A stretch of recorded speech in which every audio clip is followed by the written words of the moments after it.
in liquid form up to 8 gallons, and in solid form up to 70 pounds.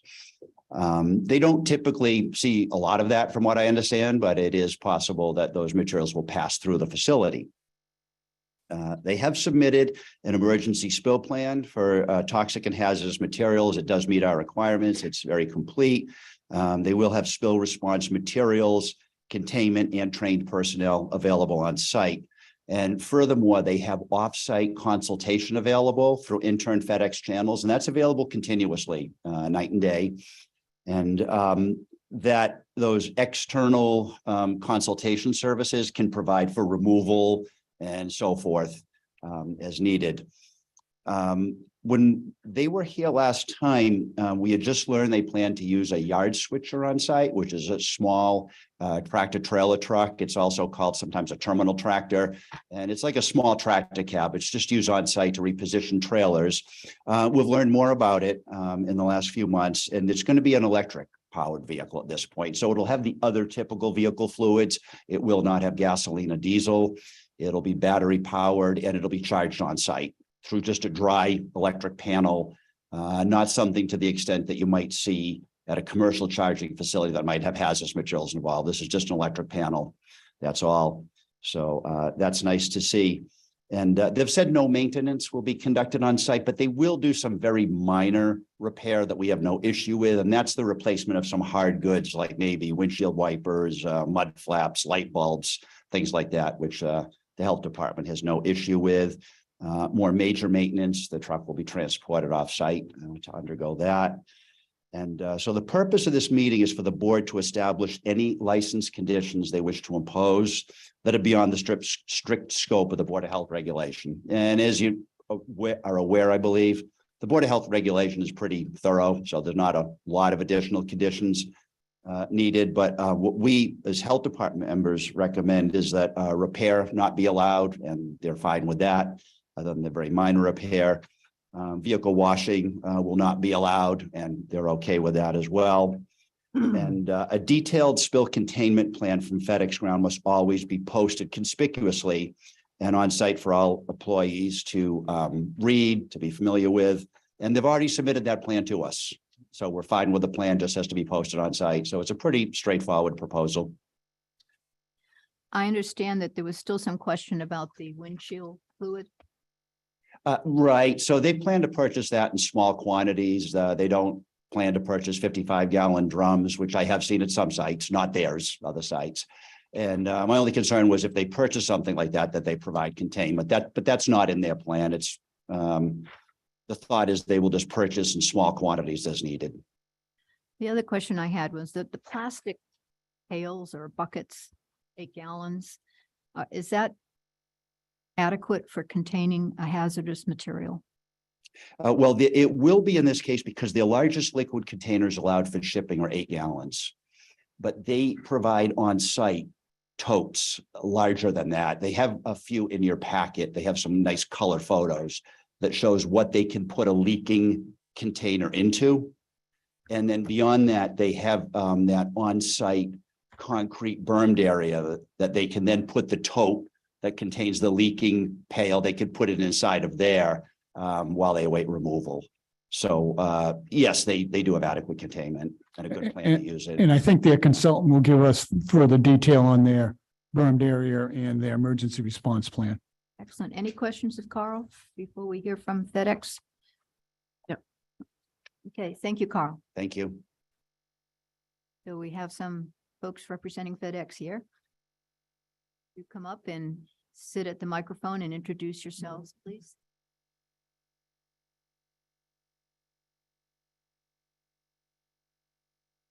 My name is Andrew Jasper. I'm the Senior Manager of Facility Operations in Middleborough, which would be the parent station to the substation that would be in Yarmouth, South Yarmouth. Okay. Welcome. My name is James Lamar. I'm the Regional Safety Specialist for FedEx Ground Northeast Division. The Regional Safety Specialist. Safety Specialist. Okay, great. Thank you. So what can you tell us then about hazardous materials to make us feel better about your being in our Aquifer Protection District? So I think the biggest thing to really kind of cover is that there are a lot of things that are listed that are on the list. However, we carry less hazardous materials than the totality of all the materials that are out there. For instance, Carl and I were talking earlier, gasoline is a substance we do not ship. That's not a applicable hazard. Something that you would see that would fall under flammable would be like if you went to Home Depot and you got a gallon of paint to paint your living room, right? They didn't have the color. You had to order something and you had it shipped. That technically is a flammable. So that's more on the class of what you would see. Other hazardous materials, maybe like floor cleaners or something for janitorial companies. Those are by far and away our largest ones. Obviously, some of the school laboratories that are out there, they have some chemicals coming and going. But anything would be very small quantities and very highly restricted. All the shippers are required by the DOT to have a certain amount of training. The packaging for the outer material is graded X, Y, or Z. There's multiple different choices, and the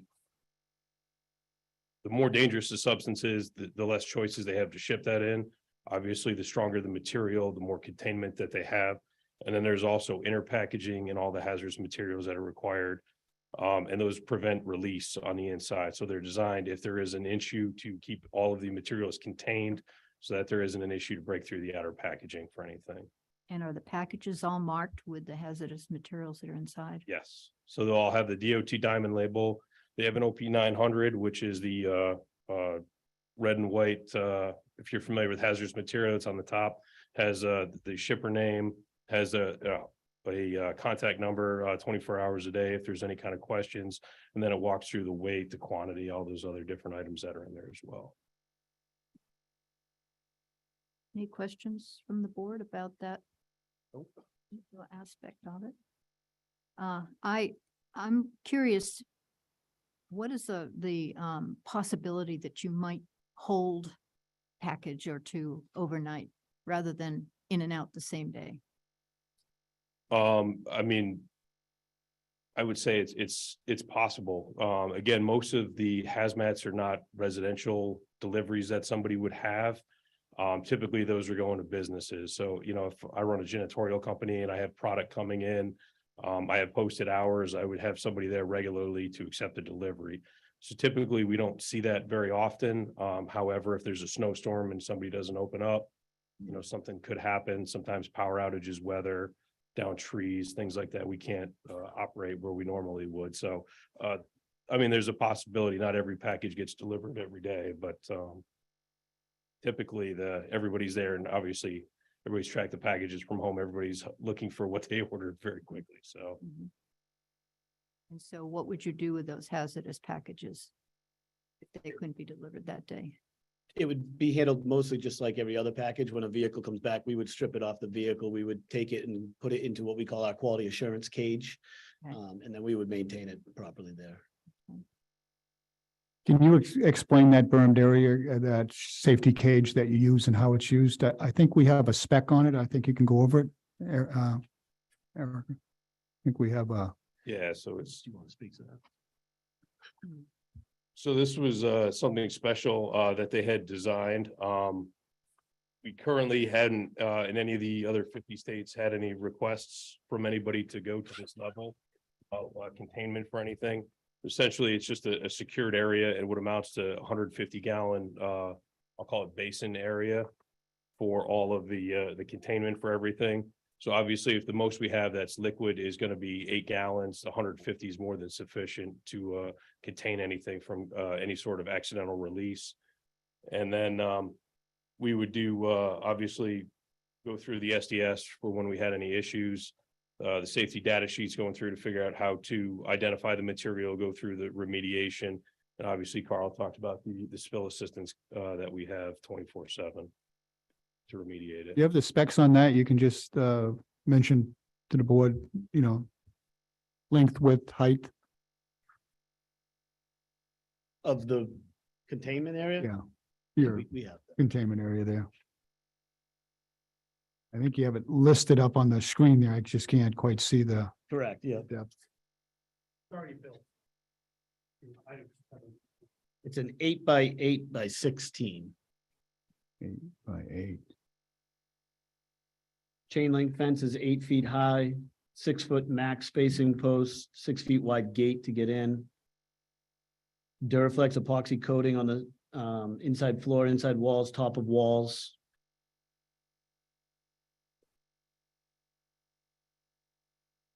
Pretty much covers it. Masonry construction around the interior on the outside for the wall of the 8x8x16 unit.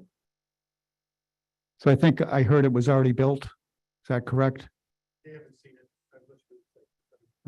So we'll get certification on that it being built to spec and it's been, the floor's been sealed. Yes. Is it secured or locked? I don't, it's a, It's a cage. It has a gate, right? Yeah, yep. the simple answer is we would put a lock, Okay. but we haven't seen it, so I don't know. understand. We lock up every package regardless of whether it's a hazmat or not at the end of the evening, no matter what. Any questions? Already been there, seen that. I guess the last question, if you could just explain the interior machine you're going to use. I think we've got a screen on that, Erica. You were going to have diesel at first and you were going propane and I believe now you're electric. If you can just explain how you came up to this and any maintenance on this. So this is relatively new. These haven't been commercially available for that long. We don't have very many. We were able to procure one for the site. To Carl's point earlier, there's not any special hookups or anything. Essentially, you just hook it up into a charging panel, which you would see for some of the Tesla units. There's multiple batteries to it. The unit's governed at 10 miles an hour currently. We don't plan on changing that at all. That's plenty excessive for the small movements that we would have in the yard. It has one person for a single occupant. And it's emission free because it's a EV unit. So Is this a similar one that you'll be getting here? I'm not sure we got the right spec on it, but that was one Kyle was able to yeah, I look think at. ours are actually fully orange, I believe. But yeah, it's very, very similar. That is the brand. Okay. Kyle was able to locate something that the board could just get a feel for tonight as they would give further information on. They did provide specifications. I Okay. was just trying to find a photo. Right, That's all. right. Are you aware that the conditions Kyle recommended to the board? That would be the no vehicle repair on site, no washing on site, and spill plan conspicuously posted. All employees familiarized, those three conditions. We answered in there saying that we abide by that. We won't be doing that, any of that. Okay. stuff. Okay, There's no concerns. so they could be conditions the board would make in their motion as outlined in Kyle's letter there. Right. Is there anything else, Kyle, that you'd like to add? That's everything. Thank you. When do you plan to start operating there?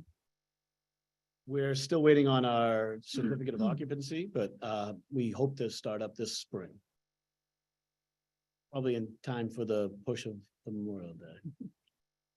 It does change here then. Yes.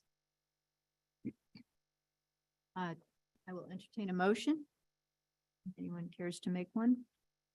Looking at granting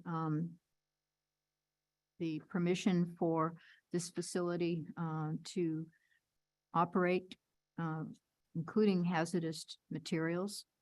And we're approving their hazardous materials handling plan and imposing the health department requirements as well as health department recommendations. So moved. I'm not repeating that, what she Okay. said. All in favor? So need a second. Still a second. She's Thank you, ready. Charlie. Okay, all in favor? Aye. Aye. Okay, so approved. This is be a annual license, will expire. This will go to what, June 30th? Yes. So you can apply for this license this week. Yeah, you can get an application out from Kyle. Then we just need to set up an inspection with Kyle to look at the bermed area and certification of the bermed area. Understood. Very good. Awesome. Thank you. Thank you for your time. Thank you. Thank you for being so thorough.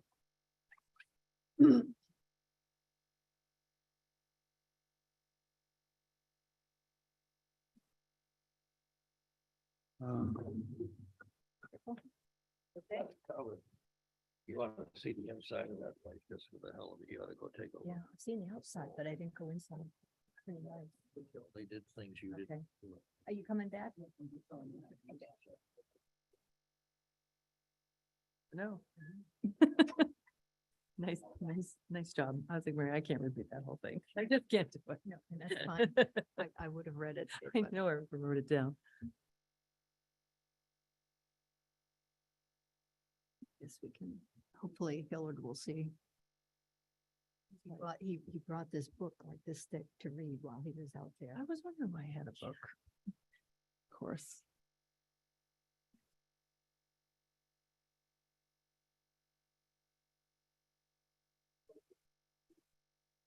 We take a should we stop until everyone comes back. I can contact you after the first, like, anything you told it.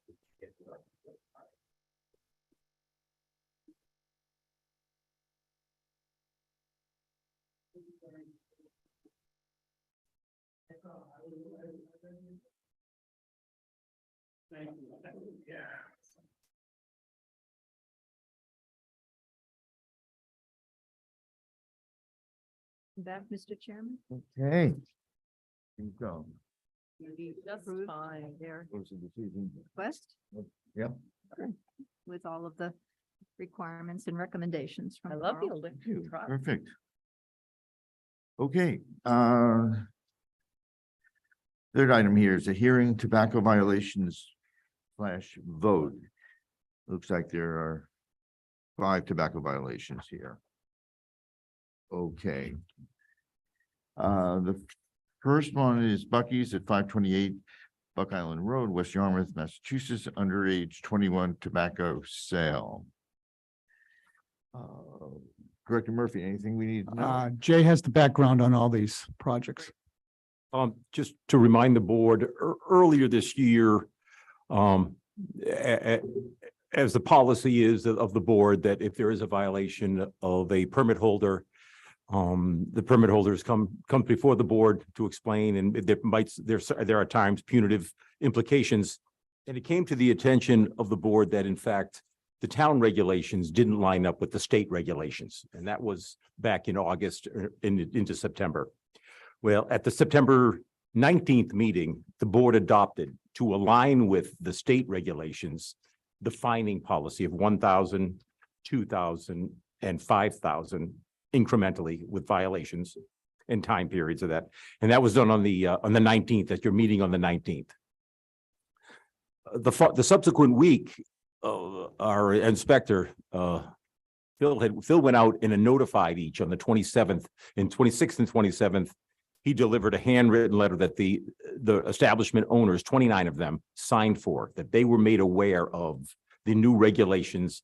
And actually, the board voted at that time in September that these regulations would take effect on December 1st, 22. So they've been in effect roughly a little over 2 months, right? December, January, and now we're into the first week in February. So the regulations are in place. The town regulations that did exist move forward, but the penalty of the fining is now in line with the state. And we heard from Barnstable Director and Tobacco. So to give some context of what's gone on over the past, well, now several months. But we do have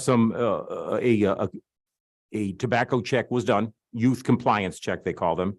And that was done on December 30th on all 29 of the establishments in Yarmouth. And unfortunately, we do have 5 that we need to bring before the board to hear from the establishments and to hear exactly why the enforcement didn't happen the way it should have. So if you want to go through those. Okay. So this one, The first one is Bucky's. Bucky's, yeah. So this tobacco sales violation is, says /age 21. Here's the report. It says a minor was able to purchase tobacco, parentheses cigars, in your store during a compliance check in the morning of December 30th, 2022. So this was in a letter from Director Murphy. That owner is available to come up to the table Great. If someone's here, that would be from Bucky's. perfect. Hi, ladies and gentlemen, and my name is Alim and I'm representing Bucky's. Okay. Board members, any questions? So the board is aware that that fine has been paid. Yes. Given- Tell us how this happened. With my help, she's working with me almost like over 5 years. And I asked her because I saw that on the camera too, and she did that. And she said, I apologize, and we already informed them with the new board regulations because $1,000 fine, and I'm almost like over 30 years in the business. And my help is pretty good, but she said she did that and it happened. I said, why you don't check the ID? She was, I was busy with the other customer.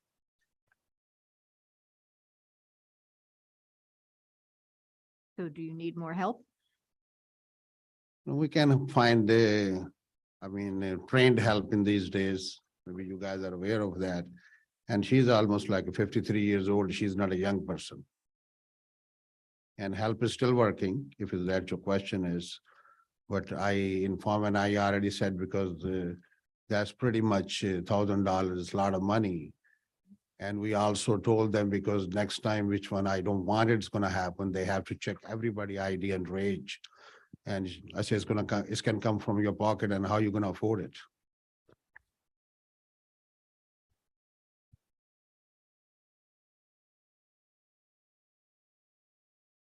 Anyone else? Board members?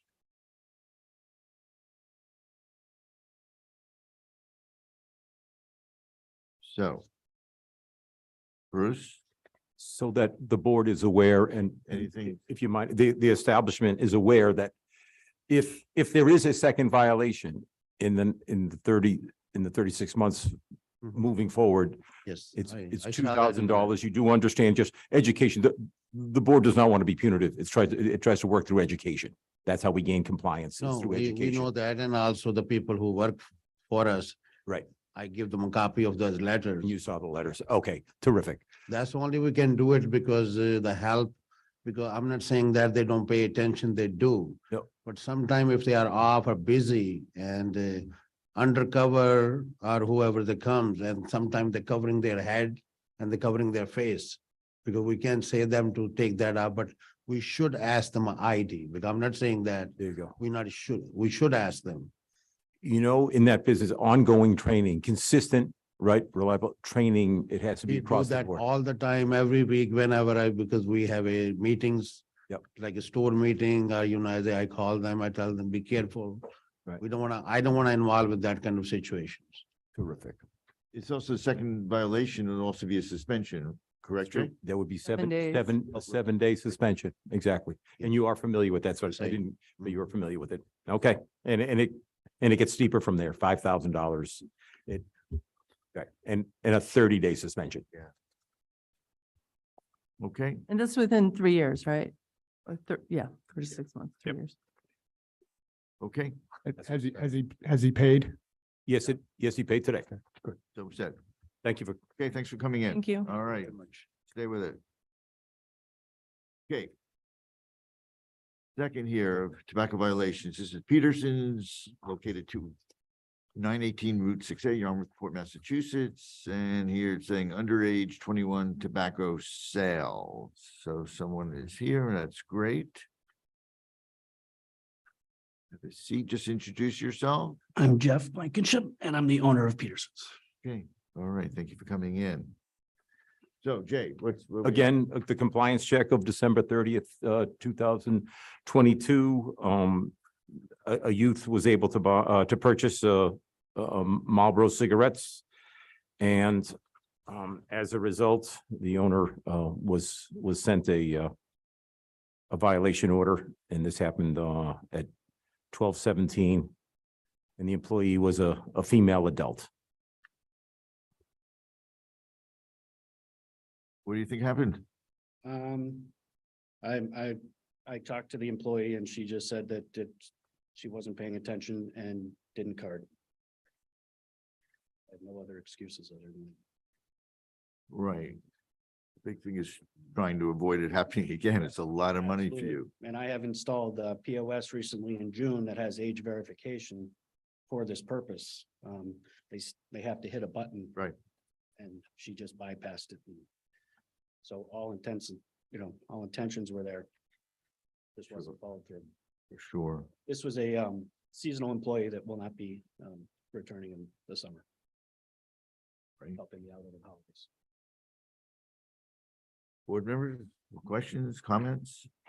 How do you educate your staff about the requirement?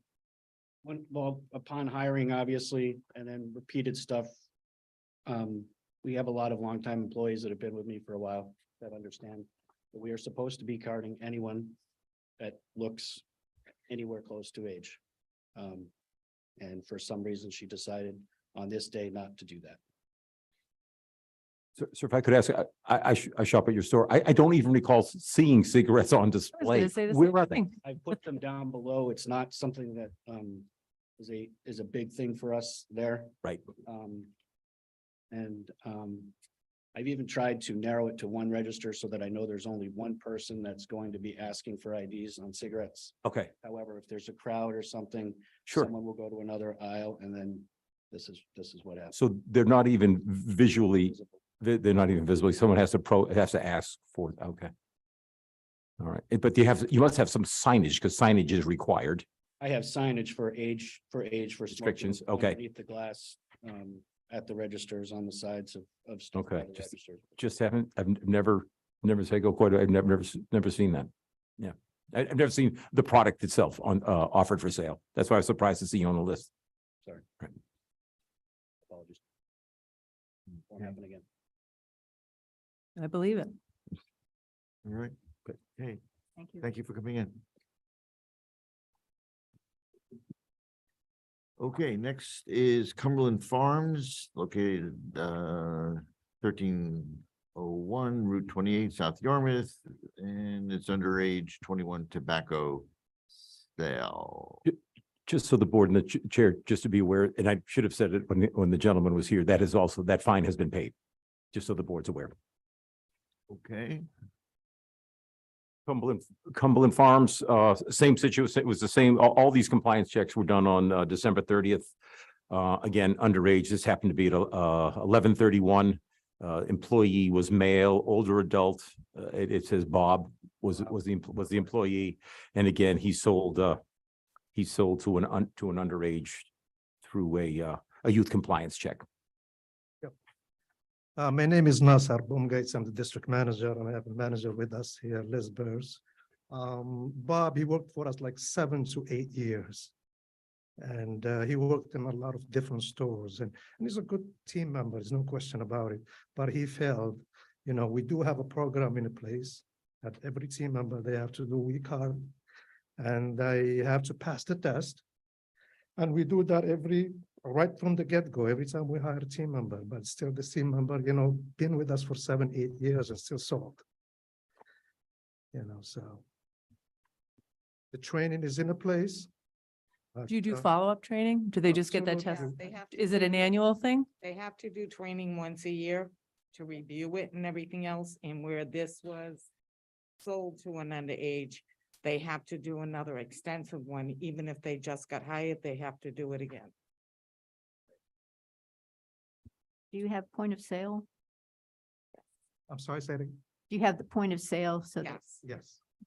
and the Bob overrode that? yeah, he was a borrowed employee from another store, and he was working in that store at that time. On our policy states clearly that we have to terminate the team member right on the first offense, And he was terminated. and he was terminated, yeah. Wow.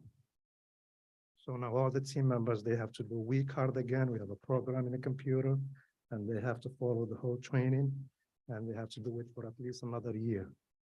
And that's why by the common fund. right.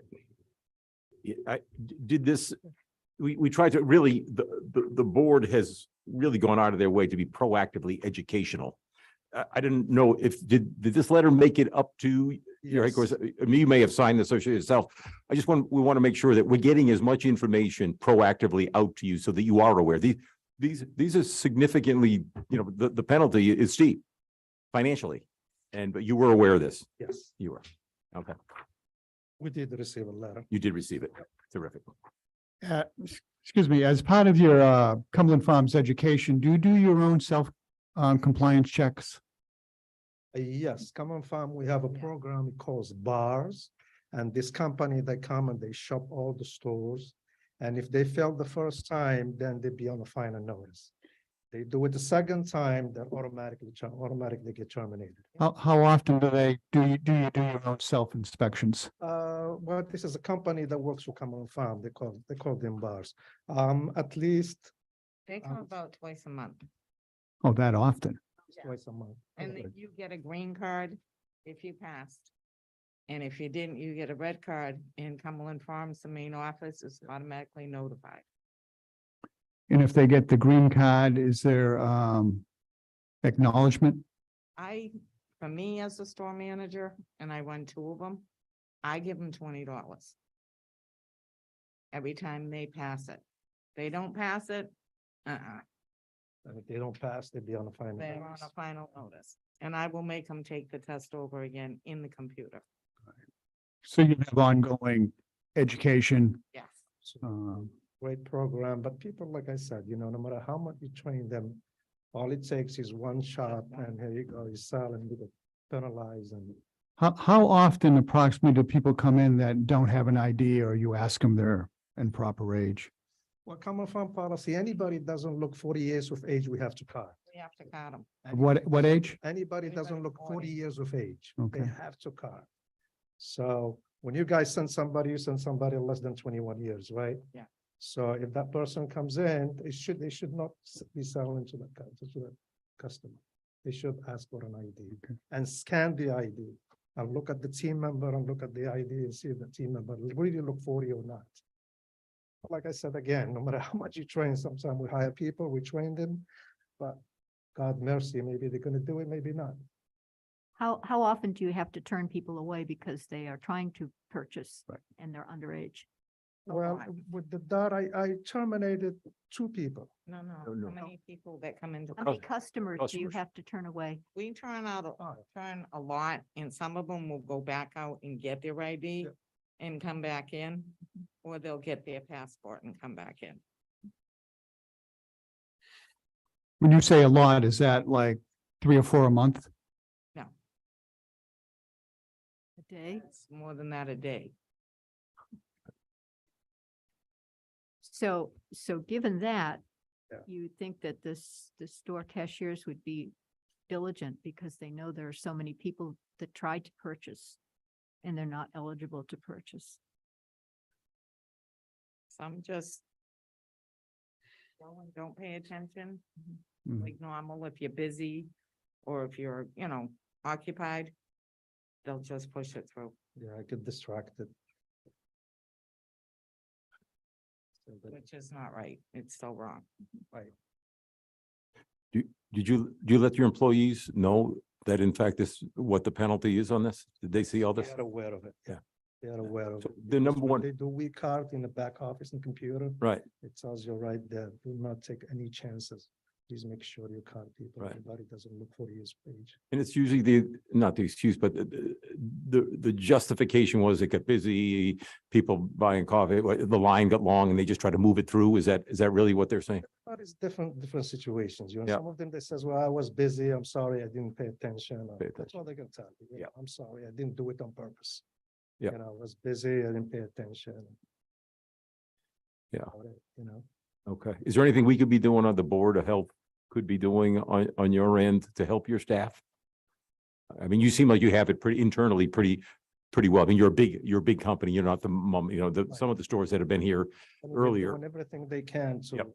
to prevent that from happening, but it still happens unfortunately, but. We do everything we can, but if you guys want to help us out, that, I don't know, educational, I don't know how you guys want to educate Well, them. With signage, things of that nature, and just stressing. Signage, Have the signage right at the sign registers. at the and everything register, on else. back walls, we have plenty of signages. Okay. Right, the signage is required under state law that you have it, and that would be picked up under a regular food service inspection. And I know, Bob, you and your friend, you came in many times and you see it posted on the wall. Does when you use your cash register, I missed it, I think you mentioned it, Mary. Do you have to put in that you ask for an ID? Do you have to be, before you sell it? When you scan the cigarettes, you have 3 bars, okay? One to enter the date and the other one you can hit of age. We would rather them hit enter the date and then we scan the ID. Because anybody can come up with a fake one or whatever. Is that the step that you're trying to take now? Yes. Okay. Is the Scan third, the ID or enter date of birth. is the third bar to just bypass the whole thing? Yes. Maybe you should take that bar off. Yes. We can actually, well, I have elderly customers that come in to buy cigarettes and everything else, and we ask them for an ID. It's like, I'm the da-da-da, and I'm like, I'm sorry. I'm like, this is what we have to do. I can lose my job if I sell it to you. It's interesting. I had the $20 for the incentive. I haven't heard anyone doing that. Well, Liz is very generous and she wants to. It's great. I do that for my employees. I buy them lunch on truck days and everything else. I appreciate them. We gotta remember one thing, the team members are human too, so sometimes, I'm not trying to defend them, but they are sitting there and then all of a sudden they are busy, somebody came in on their mind, they're thinking, they have problems, they have a lot of stuff, personal problems, they have a lot of things going on, and all of a sudden, one customer comes in, pack of cigarette, they'll get penalized, we'll lose a license, we'll pay $1,000, and we have to come to the hearing, terminate the employee. Does it really help us all? Right. I don't think so. Yeah. But we're trying to do the best we can, but if there's anything that we can do that we are not doing, please let us know. We're willing to do anything we can to help us, help us and to help you. What's your policy on rehiring people? In other words, if Rehiring? rehiring, Well, rehiring, if somebody sold a cigarette, you mean, so then. yeah, in the future, no, can we they don't- apply? we don't- No. no, Definitely, they're no for rehire. Okay. Especially with the cigarette, because we don't take chances. Yeah, no, it's tough. There's been a couple other establishments that has an acknowledgement program for passing compliance checks, whether it's our compliance checks or a company's compliance checks. There's a couple establishments that have a program. Something positive. It's hard to Yes. find positive things in all this. Yeah. And this was paid? And this, I just supposed to, yes, Mr. Chairman and the board, this fine's been paid, $1,000. Okay. Thank you for coming. Thank you. I know how hard it is to manage a store. I was a store manager for many, many years. So it's awesome what you do for your peeps. Thank you.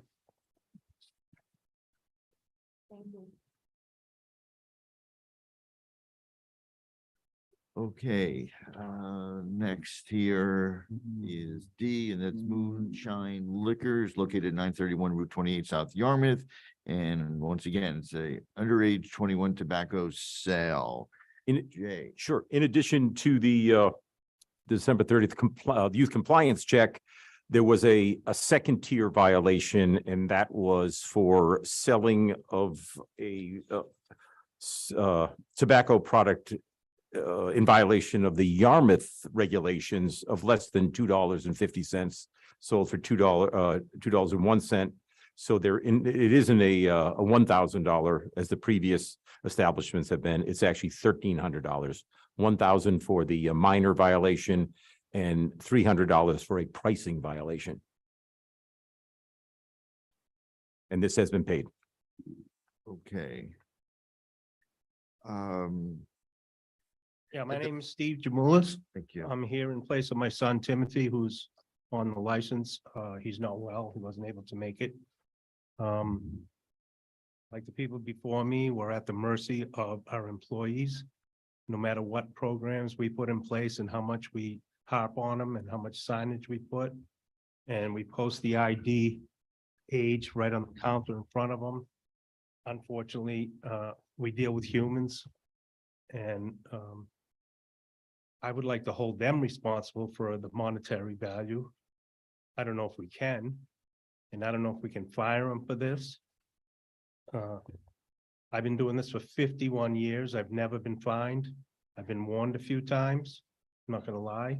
but 51 years I've been doing this. And with alcohol and tobacco. So this was a tough one. In the month of January, to be fined $1,300 when I'm barely able to keep my employees at $20 plus an hour working. Selling one of these pieces of paper. This was a tough one. Yeah. I pick up syringes out by my parking lot. I would think that would be a much more serious health threat than anything this could pose. But it's the law and I get it. And like I said, I've been doing it for a long time and I take it seriously. Because without my licenses, I can't earn a living and pay my bills. So unfortunately, we have a human element that we have to deal with, and the girl just, for some reason, didn't ask for an ID. It's as simple as that. It's as bad as that, and it's as simple as that. I don't know what else to say. I was hoping to take some notes that the board could help me with. We have a machine that cost us $3,000, I believe, and the reason we got that was because of the summer business. We don't know what a Connecticut license looks like compared to a Arizona or whatever license. So they use it constantly. I even caught one of them taking an ID and putting it in the machine without even looking at the ID. I said, that could be a good ID, but it's not the person, that's not the person. You gotta look at them and make sure it's them, see the height, see the weight or whatever, then put it in the machine, see if it's legitimate. But this is what you deal with. Unfortunately, this is what you deal with. And I wish there was 100% foolproof way. Because a second offense just is gonna be real tough. So I don't know what to say. So the other stores, sir, if I could, Mr. Chairman, the other stores were convenience stores. Now, you're a package store. Is that right? Right. Yeah. So you have that added obligation of Absolutely. they've got to be 21. And that, so Absolutely. do people ever come in just but buying cigarettes? So they're actually buying this individual, obviously, or I don't, they wouldn't have tried to buy liquor. They were just buying cigarettes. The individual, This The youth board sent youth in? compliance check.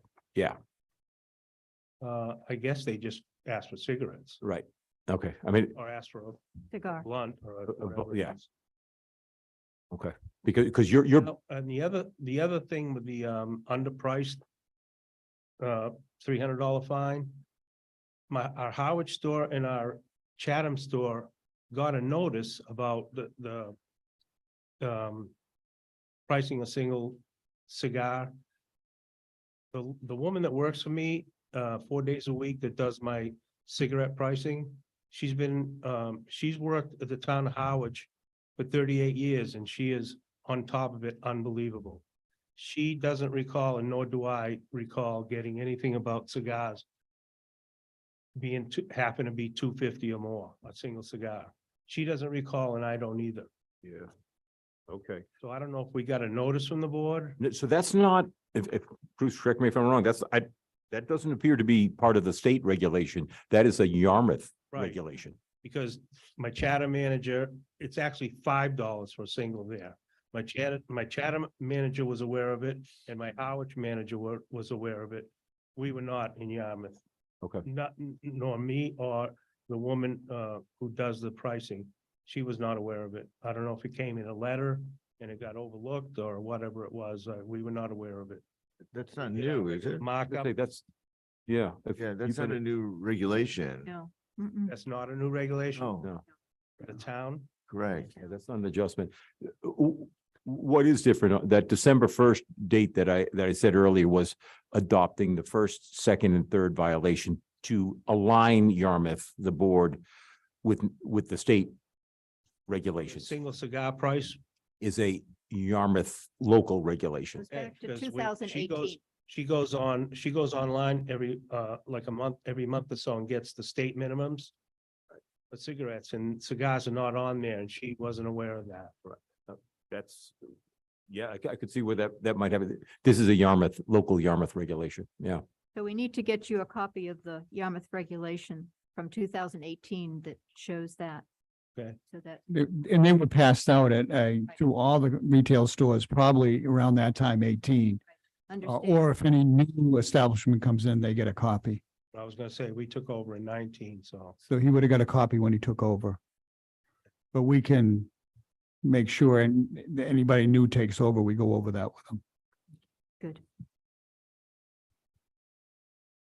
Okay, thank you. Hope your son feels better. Thank you. Any suggestions on how we can make this foolproof or? No, you're doing the best you can, and you know, it's when somebody comes in just to ask for tobacco only, the red flag goes right up right away that Oh, I get you, yeah. there's not many people that come in and just ask for tobacco. Okay, Thank you. thank you.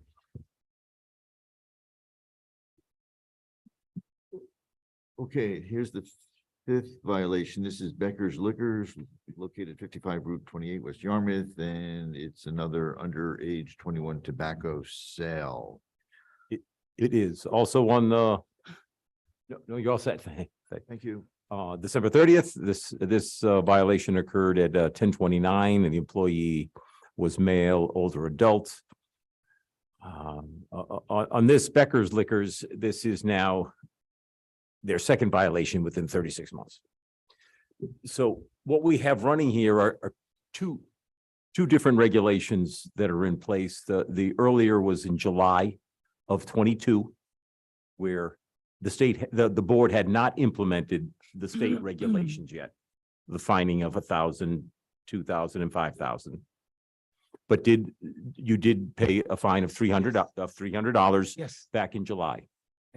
Notwithstanding the changes that happened in December, on December 1st, this is in fact the second violation.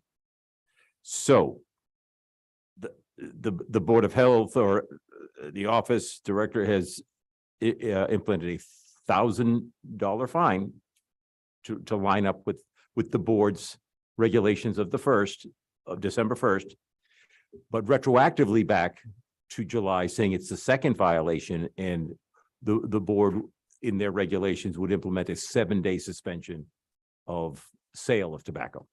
Got it. Which would be consistent. So he has really one violation under the older, the new, and then one actually, the consecutive being part of the older. If you can follow that, and that's the interpretive. It's a little bit of a hybrid. That's fine. Understand. Thank you. So how did this happen? Hi, yes, actually it's a Friday, it's a busy day, actually, I was working myself. And I have 3 deliveries and I'm trying to make a stuff put it away. And I think it was me, I had a mistake, I never had a mistake 22 years. And I think it's overwork and some has a deliveries and busy day was a Friday. And 30th July, 30th December. And I don't know what to say, but it was happened. I never had it happen before. So it was just a overwork because I tried to make it a holidays, New Year's Eve. It was the next day is a New Year's Eve. Sir, So I do have a machine ID machine I checked but I already also programmed to the register to make sure, put the date of birth. Register is not gonna open until we put it on the date of birth. And sign, I just make sure the sign at the door and in front of the registers. Couple more signs I'm gonna have to put it away. So again, we're not trying to do any mistakes. Right. I actually, this one I had it. And also I had a couple of years ago violation with the liquor violation where the lady was, I think we intoxicated, we sold it. And that was one of the employees. And I do have restrictions, all the IDs, but instead I think this one is tough one, I had it. So I can't say anything to do that, but right now we are checking ID everybody's. Even the older, young, so not to sell anybody before without the ID. That's why I have a sign. Appreciate you being upfront about I it. really appreciate it if you can. I already paid the fine, but if you can give me a little break for not to suspend a license, I don't know. So if it's a tough one, but I really appreciate that to do something, if you can do. before, small business owner. I am trying to, it's a slow, but I have a very bad January. My cooler's broke down and other stuff. It comes up a lot of money to do it. sir, So, before the board deliberates on it, could I just ask you for the tape and for, at home, could you introduce yourself and your? the job? yes, my name is Mohammed, last name is Hamid. And I'm the owner of the business. Thanks so much.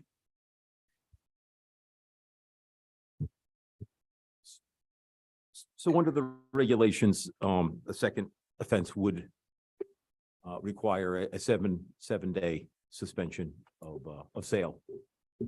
And the dates to be served or, and when that is, would be at the board's discretion.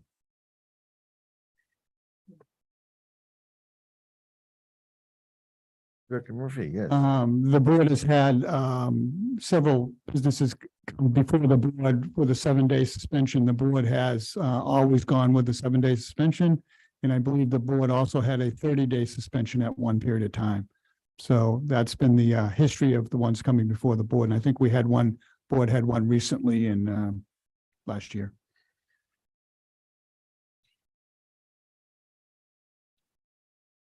Thoughts, anyone?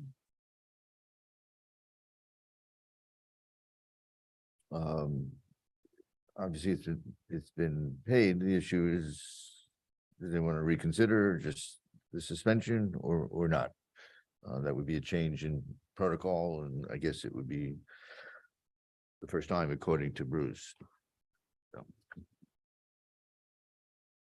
When would be the easiest time for you to do this? If you had to take the product off the shelf for 7 days? I'm sure there's no easy time, but when would it no, be the easiest? I think February is the slowest month and you can decide it. If you can let me open in the weekend, I mean, weekend is a more business and I'm gonna lost it both ways. It's usually always been said 7 consecutive days, removed off the shelf, placed in the back room. Sometimes we've had them removed off the property, but I don't think you have a small selection of tobacco anyway that you can Yes, put it them in a box. And I think in the back room would probably be sufficient, but it has been consecutive days. that's what it says here, yeah. So, just let it. No matter stay. how the consecutive days go, you're always going to have a weekend. Okay, so it's up to you. What should be the first day to start for the suspension? You can do next week if you want to, yeah. Give us a date. I'm sure it'll be fine. What is it, the 6th? The 13th is next Monday. I think it's this, yeah, Monday start. Okay. Monday. Thank you. All right. Good. Okay, thank you for coming in. Thank you. Okay, the fourth item is a discussion. It's on the El Mariachi Restaurant, located 416 Route 28, and it's restaurant inspections. Director Murphy, bring us up to date here. I know this has got a long history of this. Board probably knows it really well, but I'm not sure the public would listening in. Yes, just to go a little history for the board, you have information in your packet. It goes back to a food service inspection that the food inspector, Phil Renaud, conducted back in April. Found it needed cleaning, a lot of cleaning. It also had some liquor violations. I myself went back with the food service inspector and went through the restaurant and noticed that considerable cleaning was needed. And this was a follow-up on a previous inspection by the food inspector several months before that, that needed cleaning also. So with the cleaning that was needed, we felt that it needed to come before the Board of Health. And at that time, and the Board of Health, which you have in your packet, required El Mariachi to hire a food safety consultant to go through with them, to go over their cleaning schedule, work with their employees on education, and would be doing inspections themselves on a regular basis. So what you have before you, and that was for a 6-month period of time that the board imposed that.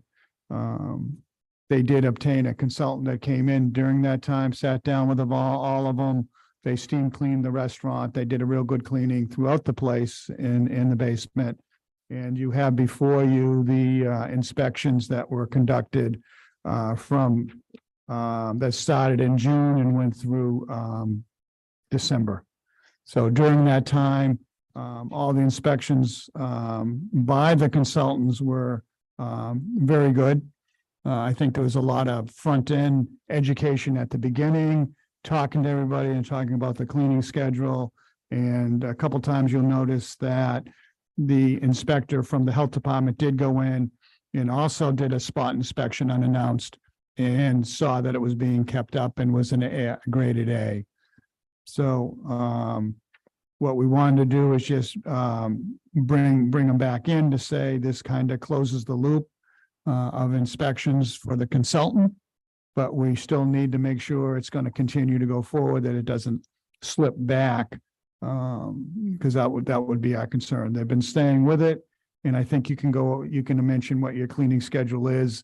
It's a busy restaurant. They're busy all the time and at night. So it takes extra cleaning days. But he can mention what the cleaning schedule is and what their plan to go forward with this. Yeah, my name is Emilio Blanco. I'm the manager of the restaurant. Like Bruce says, it's been 6 rough months in a way. We got the consultant. We start working with everybody. Everybody's food serve safe, trained. We got rid of employees that they didn't want to follow up with the cleaning stuff. So I can tell you, we got rid of the chef and 2 line cooks. And that was when Aileen, the consultant, was in there. So right now, we follow up cleaning schedule that we made together with Halen. So we go through that every day, every night. We check it out. It's either me or the chef that has to go. There's always on the wall. Right now, since it's a slow time, we keep 3 cooks. So what I do every day, we open Tuesday through Sunday right now. So on the daily basis, 2 times per day, I go check with them in the kitchen, the temperatures. Whoever's in there has to have their thermometer. It's not always just the chef. If it's a line cook, we go through the temperatures, make sure everything's stuck away, the cleaning. Not just the kitchen, to the whole restaurant. Phil mentioned the alcohol too. I became now the liquor license under my name, so that's why I'm the manager. We went through all that. Everybody's tips trained too. So I think we really grown a lot. Even myself, I learned a lot of things that I thought I knew, and guess we're not. And right now, like I said, we do those rounds 2 times a day, checking the food, going with the schedule, and we do once a week. We still talk about all the procedure for the food, the safety, the contact. Phil's been there with us. He saw, there's a tax on every food that we make. There's the dates to make sure we do a 5-day period food. If it's not finished, we throw it away. So we work on a 5-day period. So putting tax, everything, everybody doing it, not just the chef, like I said. So I think we are pretty much on top of it. And even the employees know all the money that cost us, to do this, the full consultant. And like I said, since the first beginning, it was our fault. So right now, I think we're in pretty good shape. The restaurant is right there. Everybody can go and check. And like Bruce says, we're pretty busy. So I think we're doing a good job. And I think we're going from there. Like I said, I guess the best thing we did was get rid of the people that didn't want to follow the rules. That was our main issue, I think, that we had, because like I said, we talked to them, we trained them, but I guess you turn around and they didn't listen. So it was a decision, it was either them or our business, so I think we got the business on track. We got people that are learning and they're willing to learn, to listen. And I think we're going in a good shape now that the summer's coming. Still, if you need new hires right away before they can go in the floor, we'll make sure they are serve safe trained. Let us know the rules that we got, follow the cleaning schedule, everything, and go from there. That's where we at right now. Put a lot of effort and a lot of money into it. Things, Oh, yes, a lot. and it turned out well, it seems. It doesn't always work that way. No, I know. There's nothing like an A grade on an inspection. Yes, Good It's work. awesome. yes, thank you. We, like I said, we hire a company to do the first, and then our employees know what's on the line, I told them, if we want to keep working here, we gotta keep these open, so there's no other way. So I think we're in good shape right now. So going into the summer, you feel like you're in pretty good shape. Yes, because we, like I said, the people I got right now, they're locals, so they're staying, and it's we don't want this to happen again.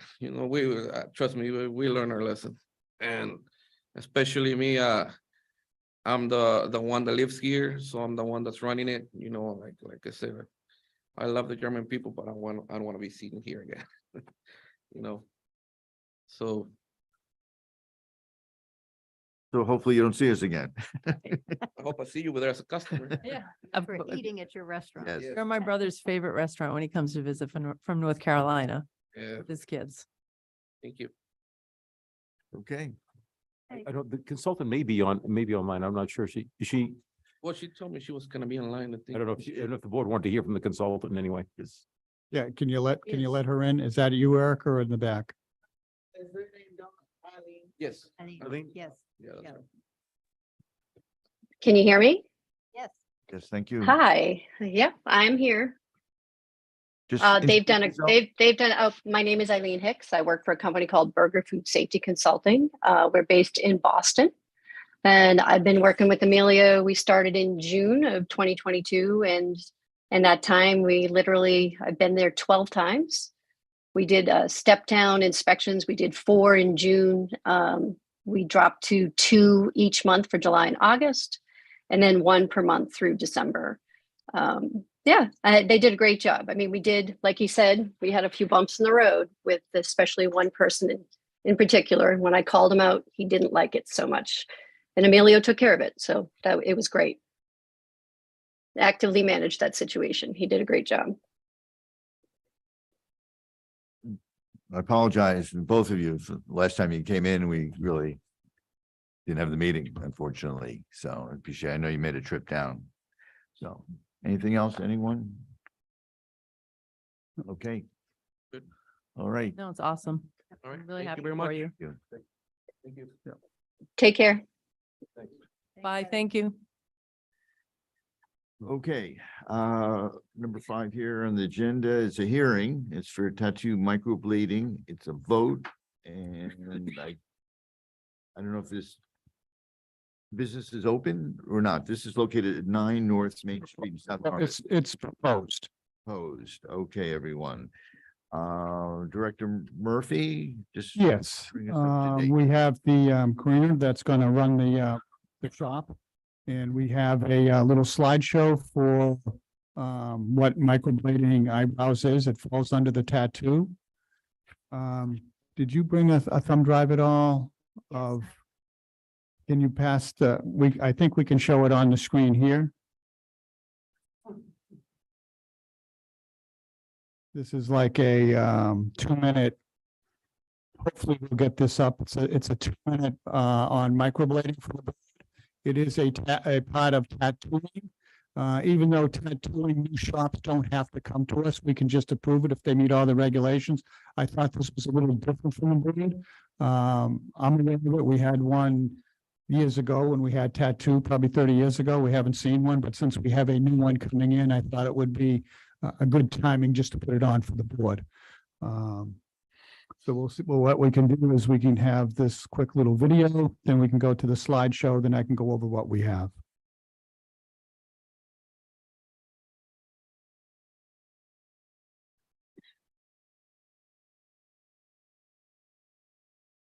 Is there sound with it or, No, it's only text. okay, we're just watching.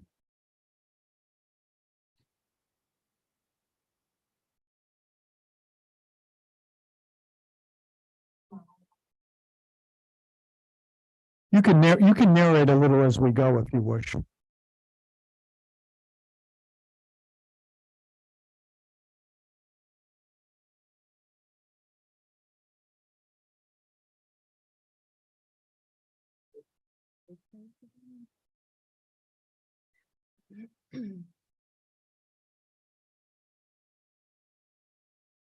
You want to just kind of give a little play-by-play?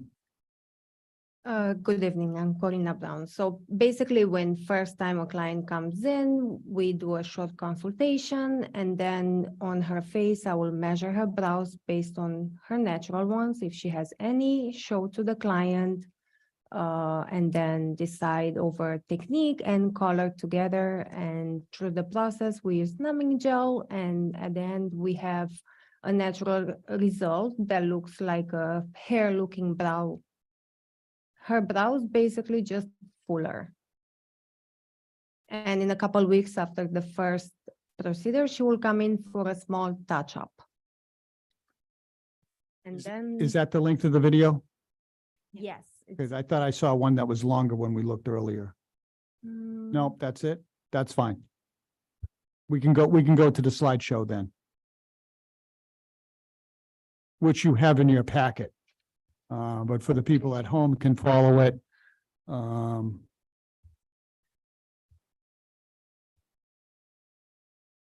There we go. make it bigger.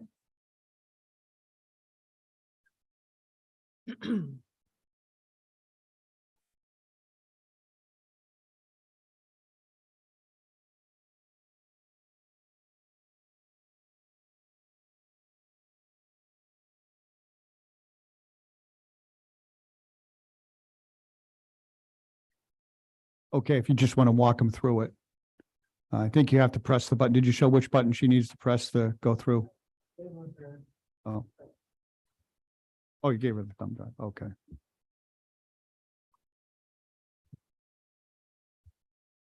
So microblading, it is a form of tattooing, but it doesn't go as deep. It goes in the first layer of the skin. It is semi-permanent. The process is similar to a tattoo.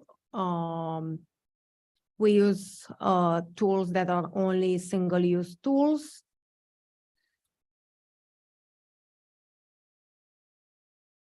We have precautions and what we can do before and after. Clients usually receive an aftercare and also before a form for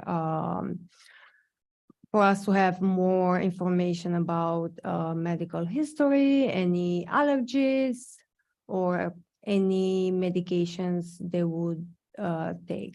Do you want to just explain your aftercare? After the procedure, all they have to do is clean them as normal with water, apply an ointment for 7 days, avoid sun, any facials.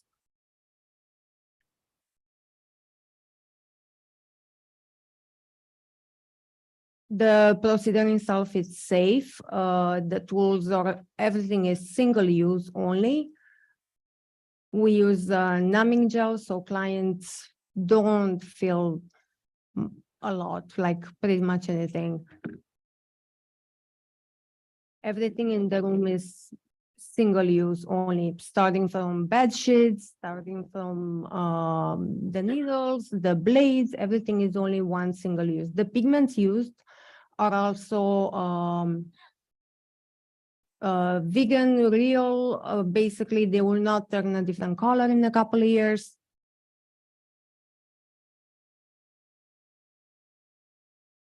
I've been doing this since 2019. I've been working for the same salon for almost 6 years. So far, we never had any problems.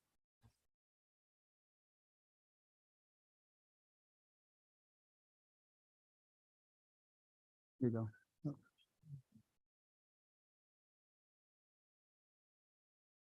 That's good. You want to just go, I have the criteria and certificates that she has. If you want to just go over what, yeah, you mentioned your license, but the other certificates that you have that you provided the board. So I have a license for cosmetology. When I first started learning about microblading, I learned for the first time with an academy that is recognized in over 90 countries. Over that period of time, their learning is a little bit different because they require a lot of testing. I've been trained by also other professionals, individual, to gain more experience. At the moment, I do this for a salon. I work in Hyannis, I work in Plymouth, and I work in Boston as well, 1 day a week. I have a license for each town. And I also do lash extensions. This is what we do, brows and lash extensions. 5-6 days a week. And you're wanting to do this in Yarmouth? Yes, I'm planning on going on my own and opening my own little salon.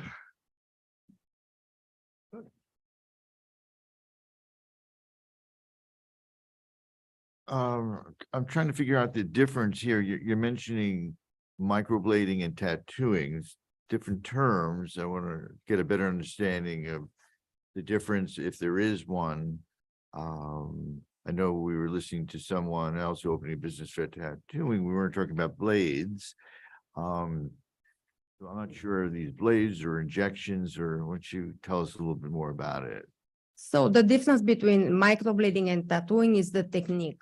On the tattooing, they use the traditional tattoo machine with a needle. Here, there is a specific tool that has shaped like a blade. It's not an actual blade. It's very fine needles shaped into a blade. And the only difference is the technique, because we draw individual lines that looks like hairs. With the tattoo machine, it's all shading.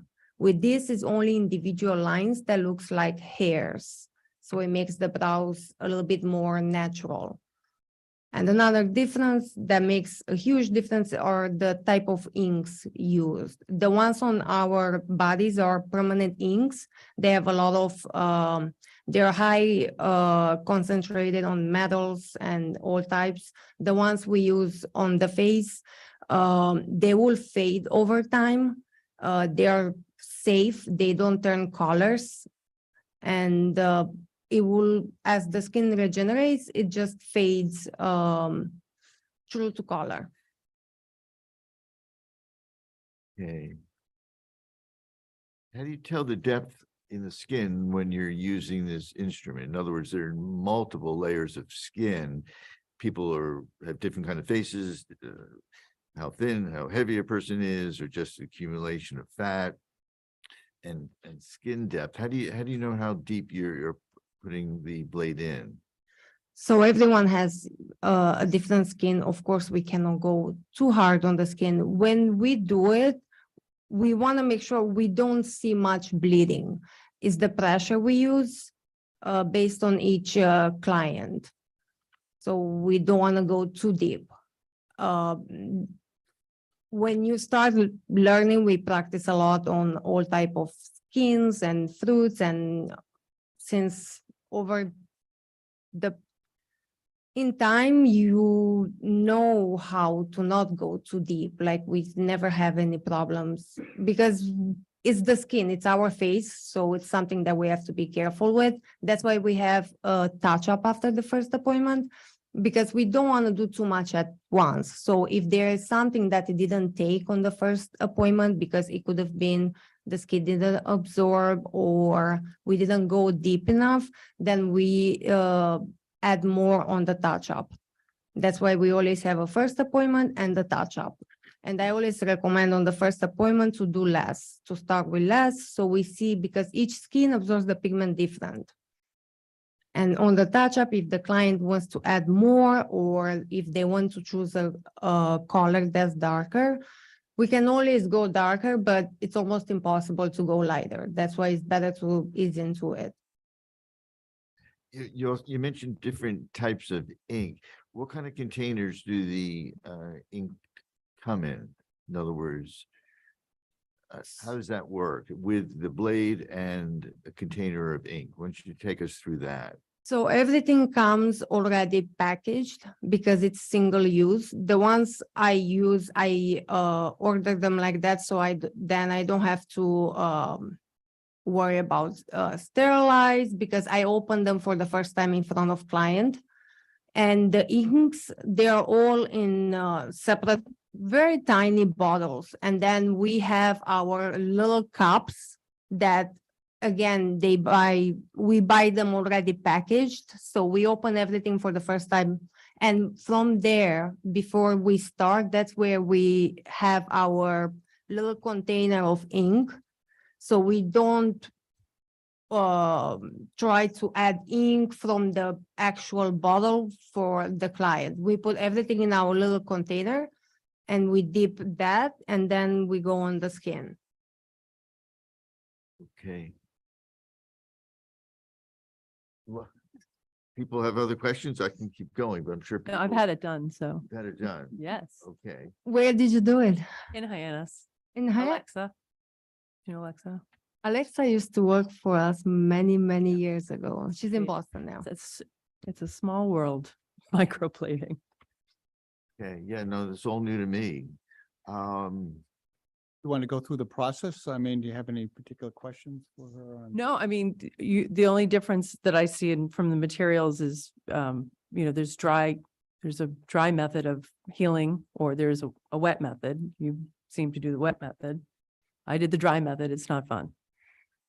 Yes, it's a little bit more itchy. Every technician and every artist has their own aftercare routine based on the products they use and on the tools they use. They know that if the client takes care of their brows in a certain way, then they know how the result is going to turn, how the color is going to develop, how it's going to hold, how much retention is going to be for the client. And it's also based on each skin, because the same thing, it doesn't always works for everyone. It all depends on everyone's skin. I always tell everyone, the better the skin, the better the result. And it's our face, and we always have to be very careful with. As she mentioned, it's all single use, but you also have the safety precautions. I think you have paper covers and so forth between clients and what you disinfect. Yes, I use disposable bed sheets between each client. Everything I have on a tray, so I don't constantly touch other things, or like from the area, try to constantly switch or to touch my hands on other. And everything I touch in my working area, we apply, there is a film barrier that we put on everything. It's like a sticky pad. And then at the end, we remove everything and we throw everything away, and we start fresh. And I use the dental disposable, it's like a paper towel. So everything goes there, only the specific things that I need for the procedure. In that I have like a tray that I put everything, so I keep everything else away. And under the process, it looks like the first step is to clean and disinfect the skin. And you mentioned numbing gel. Now, is the anesthetic, is it sterile, or what's it coming in? Is it? So the numbing gels, the anesthetic, they come in a bigger bottle, but before the procedure, I have a small container that I put for every client. So I know at the beginning of the procedure, I have everything ready for that client. And I take from that little container rather than going back to the bottle. And how does the anesthetic get applied to the skin? What do you use to put on the gel? What do you use for that? So the bottles that we use, it has, when I apply it in the single-use container, I don't have to dip anything in it because it just comes out. and then I apply it on the client's skin. We use the, it's similar to a Q-tip, but it's sterile. I don't know how to Okay, explain. no, that answers the question. That was my concern. Great. And there's an issue if a woman is breastfeeding or pregnant. What are the contraindications for that? Why Cannot do it is that? because they are pregnant. People cannot get a tattoo while they are pregnant. It's basically something entering your skin. Okay. They usually, even if they are breastfeeding, they have to wait 6 months after they finish breastfeeding. I always recommend that because hormones are still balancing and bodies are still trying to come back to normal. Sure. Okay, thank you. Using any latex materials in the process? No latex, everything is natural. Okay.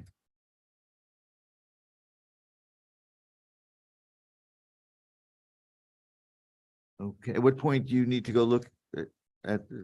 Right now, it's going to be renovated. You do have a floor plan in.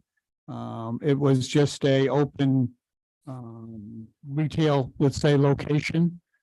She'll be taking out, redoing the floors, walls, ceilings. You have a floor plan with you that shows there'll be a sink in that area. Right. There'll be enough sufficient lighting, plus you have your own lighting that you use also. So we will inspect it prior to opening, but she needs to get the approval first before she goes forward with the next step of the floor plan. But we would inspect it prior to opening. Exciting. Great. We do need to vote on this. And before we do, I'm just going to go through the checklist just for the people at home, and I know you have it in front of you, but she has taken a blood-borne certification course that's in your packet. Has taken CPR and has taken a new CPR that she provided tonight, has a new expiration date on, goes further than what she had proposed. You did see the aftercare checklist, clinical medical history that she goes over with somebody prior to the procedures. She does have a shop collection contract that was provided tonight, so I do have that for the blades. That's there. Autonomy certificate is in there. That's different. That's required it's not required for this, but she has submitted that. Floor plan, lighting is okay. Extra, she has done hepatitis. So that's not required, but she has done that. So everything that would require for this, for tattooing, she has done and submitted certificates for. Do you have any questions about hiring anyone? If you need someone to work for you, with you, any questions? Not for the beginning. I'm planning on, once I'm able to start after renovations and everything, it will be just me for a while. Okay. And maybe later in the future, but no. She would receive from the board, she would get a tattoo business license / we would put microblading on it. And then she would also get a technician license and then put / microblading. And they would So both it's be specific. renewable yearly. And yes, it's renewable yearly. I've met with her a couple of times. Jay and I met with her once. She's been very organized going through the paperwork and everything and certificates. She came in with it the first time and she was licensed in Barnstable and some other towns. So she knew what paperwork we were needing. I did give her a copy of the kind of the tattoo regulations that we were looking at, and also body piercing that had a lot of things that we were looking at. So she's familiar with what is needed. Any other types of services that you plan on providing there? Lash extensions, microblading, and when it comes to microblading, because my license is body art practitioner, people can do, for example, lip color, Eyeliner is coming back, maybe who knows in the future. This is what we do right now, also at the salon where I work. I know we're not talking about lip color tonight, but you want to just touch base with it, how that goes for changing lip color? It's I- this, is the same, it's just different technique. It is a form of tattooing, same like microblading. The lip color started to be coming back right before COVID. It's with a very fine needle, with a tattoo machine. Same with the brows. Microblading is done with the blade. If someone does powder brows or shaded brows, is done with a very fine needle with a tattoo machine. It's more like a lip tint, like back in the days, it used to be like a liner, but it's more like a lip blush for the natural lip color in order to enhance what it's there to make it more noticeable. And I think you've had some certificates that you've shown me on that. I mean, it kind of falls into tattooing, but it's on your lips, but she has been to school and received a couple certificates on it.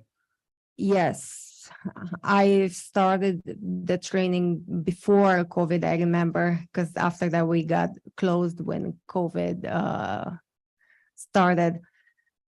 It's something that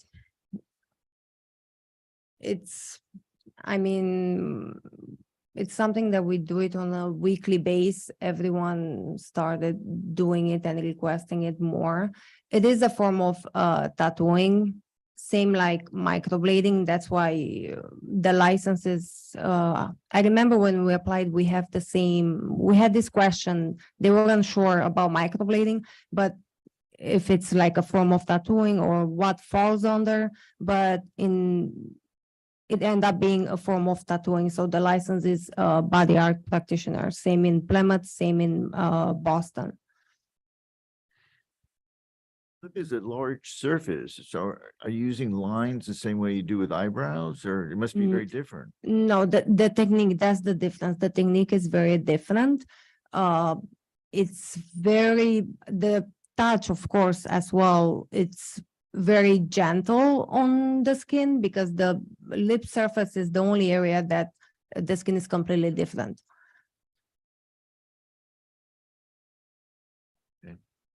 It kind of doesn't, the microblading falls very well with the tattoo regulations. The lips are a little different. I mean, I don't know what we put on the license, microblading, slashing.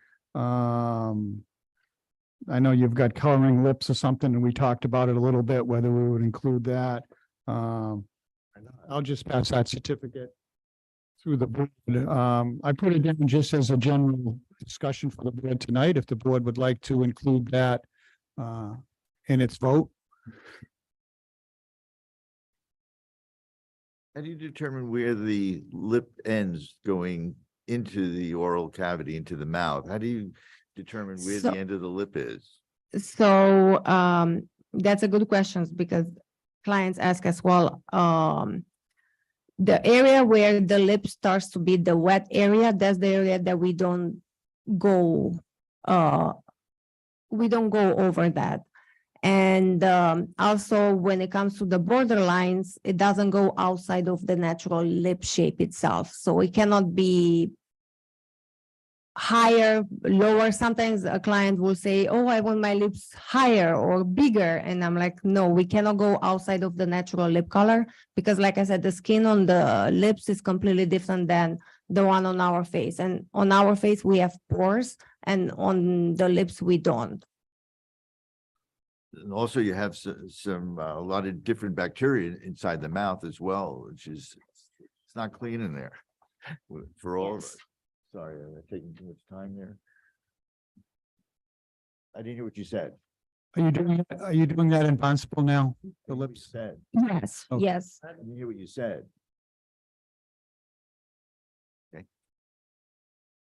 Familiar with lips or you're? I haven't done lips, haven't done lips. just eyebrows. But I know people have had lips. Okay. They're very happy with them. She's doing it in Barnstable now, and we had a discussion that, you know, would she come back later? And I said, well, let's discuss what we're doing tonight, and maybe it can fall right into place because she's already doing it. She's been trained for it. So. What's wrong with letting her do it in the county house?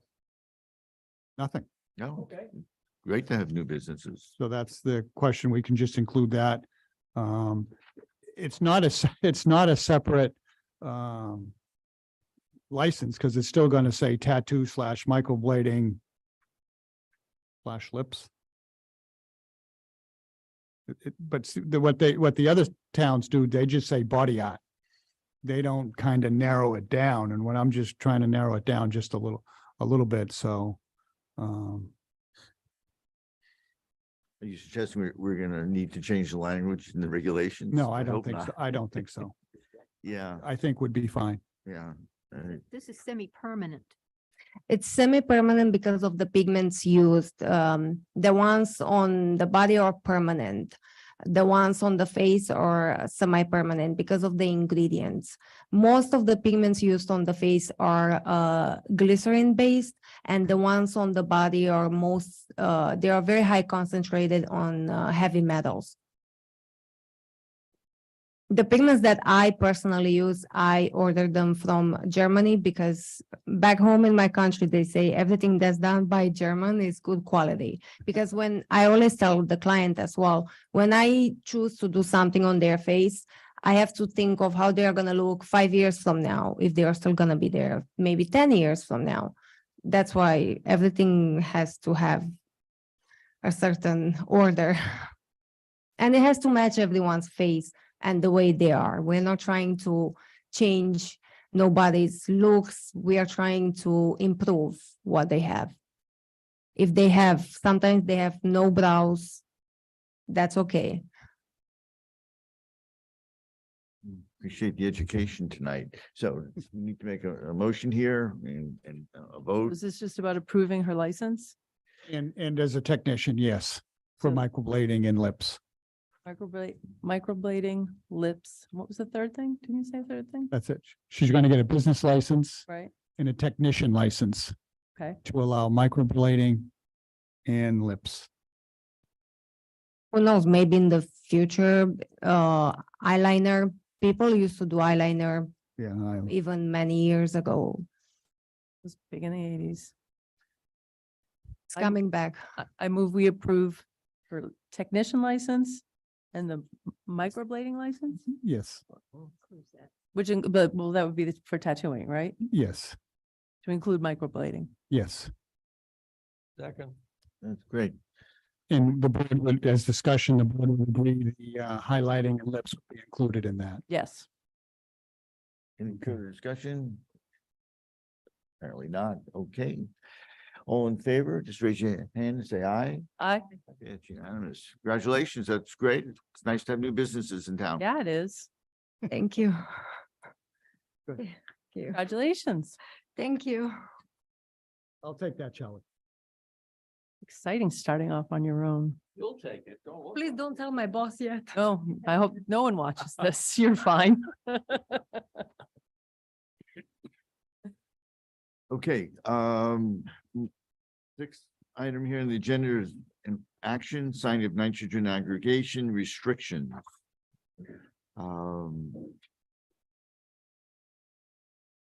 Okay. Director Murphy, anything we, okay, Welcome.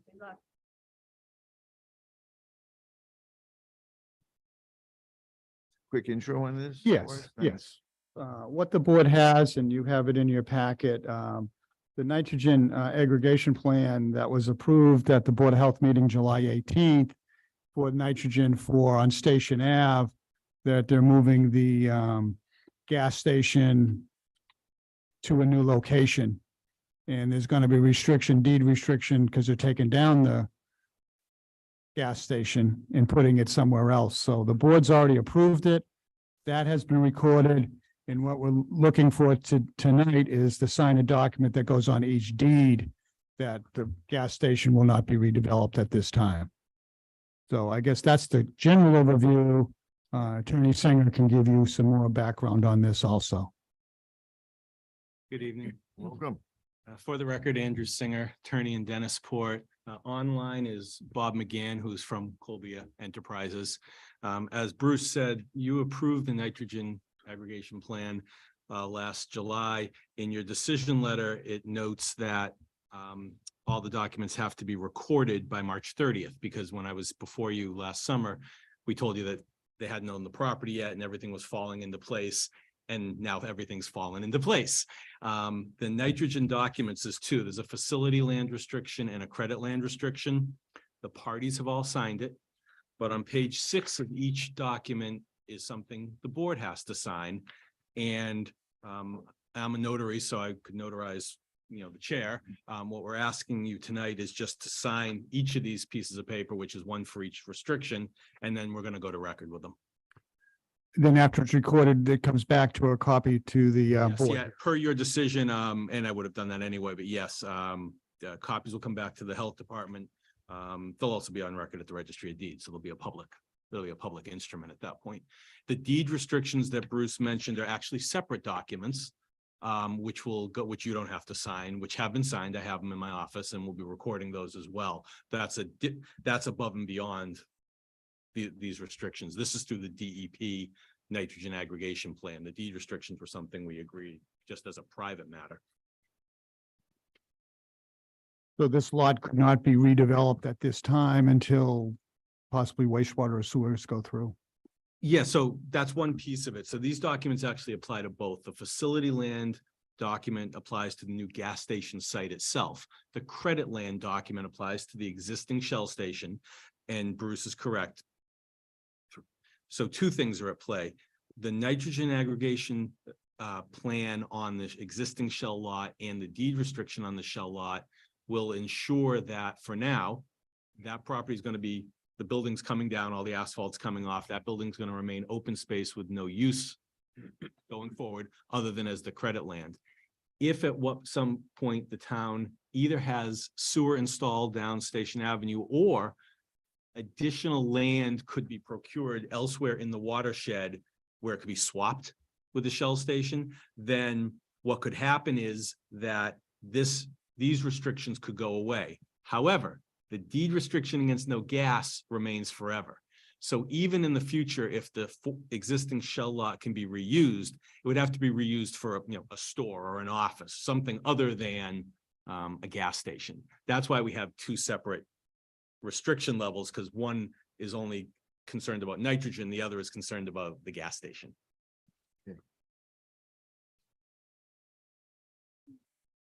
And you have the documents here you want them to sign. If that's it, if I can approach, I have one of each. It's the same form, one for, so one's facility land, one's credit land. Does each board member sign? Yes, each board member could sign, and then I would just notarize the chair. If that's acceptable.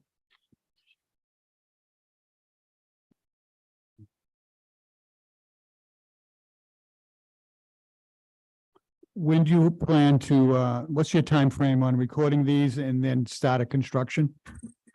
My anticipation on recording them is, within the next few weeks. And Bob, I know you're listening, so please chime in if you disagree with what I'm about to say. But they're hoping to start site clearing in March, if possible. But they want to move forward as, expeditiously as they Right. can. So they'll be filing for a building permit probably within the next several weeks. Yes, we actually met with the building commissioner, about 10 days ago, to start that process, or to, get information. So yes, they'll be submitting both a building permit application and ultimately wastewater disposal works permit to your office. Is hand raised? Is a hand raised there? Bob, is that you? Yeah, I might have inadvertently, I just unmuted myself, but I concur with what Andrew just relayed to everybody. Technology for Thank you. Well, while we have you, I know Mary, you're going to ask this question, is I think one of the Board of Health condition is when the gas station come down, there's a green buffer in front. The, And I know a landscape plan would probably come back to us, and I think, you know, Bob's aware of that. Yes, well, yes, and a Yeah. plan a plan had been done, and actually the last bullet in your decision says, and this is what you're referring to, a 10-foot deep strip of land along the front of 446 Station Avenue will be landscaped with plantings and an irrigation system to maintain a more attractive appearance to the to-be vacant lot. And so it's approximately 192 feet minus the 2 curb cuts. So that strip is going to be planted, yes. Once everything comes off the. Just wanted to bring that up. I didn't mean to jump in, but since Bob is here also, so he can continue to concur. Yeah, no, Bob heard you. I did hear you.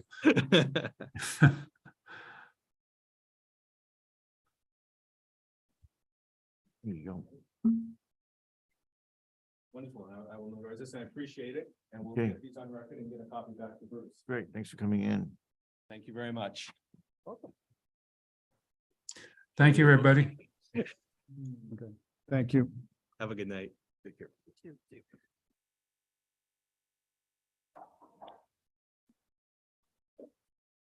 Okay. Number 7, updated on nitrogen sensitive regulations response. And who's doing the intro on this? Director Murphy, probably. Yes, Mr. Chairman and Board, as you're each aware, there's been quite a bit of conversations in the newspaper and on the radio, so forth, about Department of Environmental Protection, DEP, requiring alternative septic systems on people's homes, whether it's sale or transactions. It's something that, you know, we've not as the health department said, IA systems work low enough to lower the standards of nitrogen for what is needed in the estuaries anyway. DEP wants to push this because they feel towns need to start to do something. And the position with Yarmouth is they're looking at sewering already. I mean, Yarmouth's been looking at sewering for 30 years, but they've finalized a very good plan that they're bringing to town meeting in April. I want to say it's April 25th. That's going to show sewering in town and start building a treatment plant and start sewering. The 25th is important because that starts the sewering project. So with that, the response from the Board of Selectmen was to DEP that we're in the process, Yarmouth's in the process of a septic-wide treatment plant. We do not need people to put in these expensive IA systems that are probably between $35,000 to $50,000, if not more, and then connect the sewers when they go through. And they're not guaranteed that they're going to work on summer people because they're not here enough to start up. Business is obviously going to be considerably more of a cost. And the selectmen gave a position letter on it to DEP to that effect. Mary sits on the wastewater committee with myself and Jay. And I don't know if you want to add anything to that, Mary. The only thing that I would add to it is that one of the advantages, and there are many, for going with a town wastewater management system, is that the system would be able to deal with any contaminants of concern in the future, including a current one, which is PFAS. Whereas the individual IAPs would not be able to do that. It would simply be the denitrification. So the town selectmen adopted that at their select meeting about a week ago, January 24th. So this is for your information only. That's a position we've been telling people when they come in almost daily, every other day, myself and Jay, they want to know when they're going to get hooked up. So we have the plans in the hall and we go through this. Also included is the in your packet on the same subject from the Mass Association of Health Boards, a similar letter stating that the reasons why we should not go to an individual system. And they took it a step further, saying that the regulations seem to be rushed. There hasn't been enough public hearings. There has not been enough documents on do the systems work and what the cost will be. And then based on all that, they're saying that, you know, towns that are going with sewering should continue that way. So we have two letters. It's really just for information only to the board, the direction that the town is going. Barnstable has sent a similar letter in from talking to that director of health.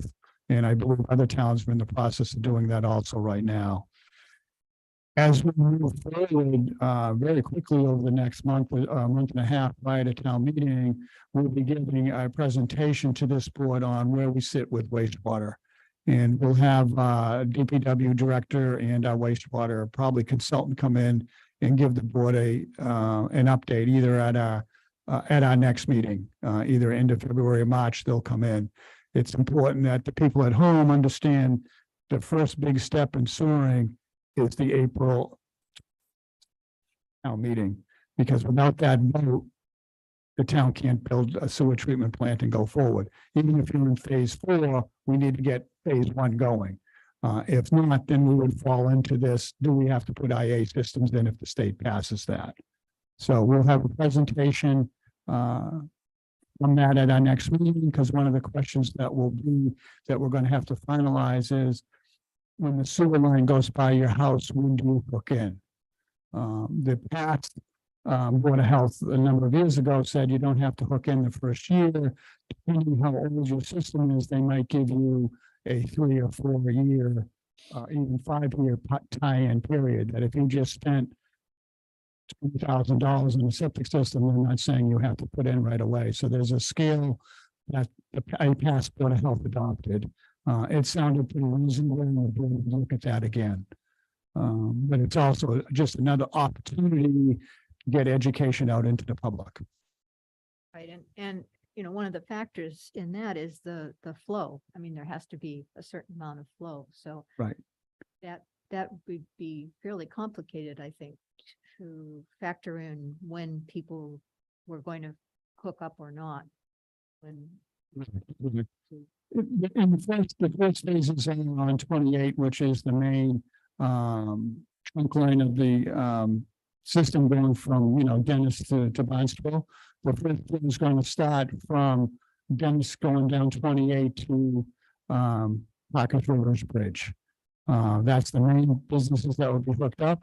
And then it will also go down CBN, South Shore Drive to get all the motels on the beach and then come back up Shore Street, so River Street. So they pick up a few residents. But that's the main thrust. And the second part of that thrust, and that's going to be planning to have construction probably within 2 to 3 years. And the treatment plant is probably 60% design right now. We're in the design phase on a lot of this. That's already under design.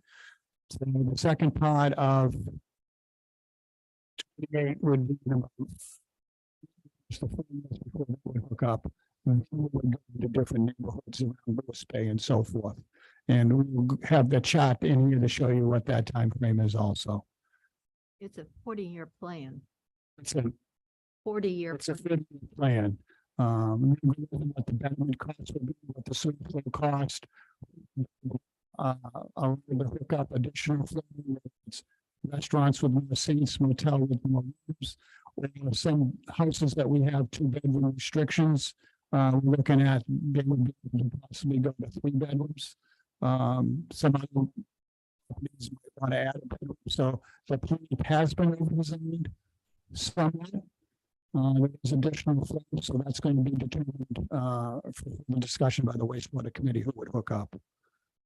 And the monies that have been voted at the town meetings up until now were primarily for the design phases. So like Bruce said, this is most important because it's the money that will be asked for in April is for the actual building of the treatment plant, which is the very first step. It's the treatment plant in the phase one. So like I mentioned, and before we start getting out into the next step is in the residential. The cost is looking at right now is $207 million. Construction. We're looking at this, and then the town administrator and the finance committee put together. It's going to be paid for, and that will be something we presented to the board, and that will also be going to outreach in the neighborhoods also. The done a couple of outreach programs at the senior center. So, we're getting some loans from the state, from the county loans. There's a lot of loans going into this, but there's obviously some going, a small percent on the tax base and betterments. And the town has hired somebody to work on communicating with the public. Yes, they just hired a PR consultant firm to start getting more information out in the public, either probably through social media, and we're talking probably a mailing to everybody also. It's just so important to get this out. So it ties into these two letters from DEP that counts as we're going forward. DEP, we don't need to do IA systems in Yarmouth because we're moving forward. This is kind of like the first step of our next, probably leading in our meeting. Okay. Is that cover it, Mary? I mean, you're there. Jay's been at the meetings. Anything you'd like to add? No, I think you covered it very well. You know, I look at it as a fairly newcomer, 2 years down here. And I can step back and I'm able to look at to see that the bridges were built about 90 years ago when the big migration began, right? Everyone coming down to the Cape. And it's reached a saturation point here where in order to get to the next level of progress and being able to thrive, and the return on investment for homeowners is exactly this, a wastewater treatment plant. To be able to, as Bruce said, expand big and small businesses, homeowners to maybe have another bedroom, not to have to worry, but we hear about it every day at the counter, an IA system. The numbers are horrific, 35, sometimes $40,000. And they don't even reach the level. I view it as unproven technology. It just does not get you to where it need to for the environmental issue. We talk a lot about the economic issue. There's also clearly with the Board of Health, there's an environmental issue here. We're a vacation community. In order to keep that and to be able to continue to thrive and grow, this is the next. They talk about building new bridges I talked about earlier, even more so people coming down, and we have to keep pace with that and be in front of that. So it's a chance, you know, for homeowners to understand, and businesses and residents to understand this is a good return on your investment. This is the ROI on this is significant. Because what were the alternative from DEP, and I've never seen regulations be pushed this fast at individuals. And I really think it's being kind of forced at folks for communities to come in to say, yes, you will get on board. Yarmouth, I know it's been a long process, and there's, you know, people need to get back, you know, they have to build back some credibility here, but the meetings that are going on, and Mary has consistently, and Bruce as well, been partners in this and active participants. It's well on its way. It really is. The momentum is there. The inertia to build forward is there. But without that town meeting, and this would be the forum for individuals to come, because the residents do listen to the Board of Health meetings, and this would be a good spot for the board to be educated, but also for the community to hear the dividends that are available with this at the town meeting.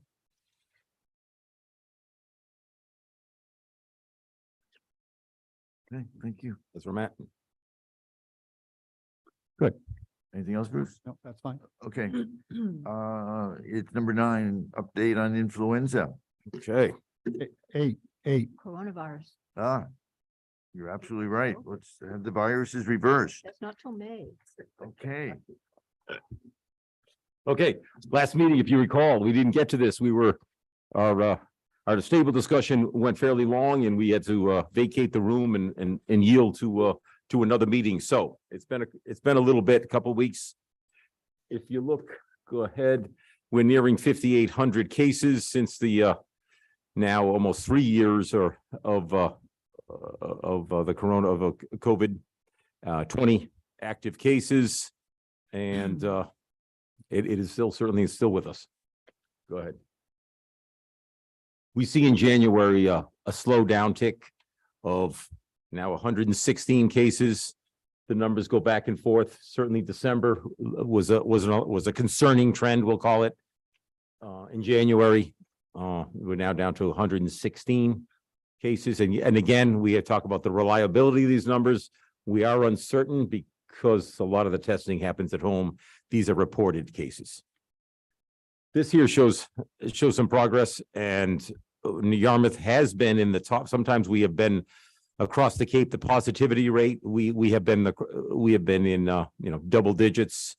And sometimes, at the top of this list, we're now at 9.81.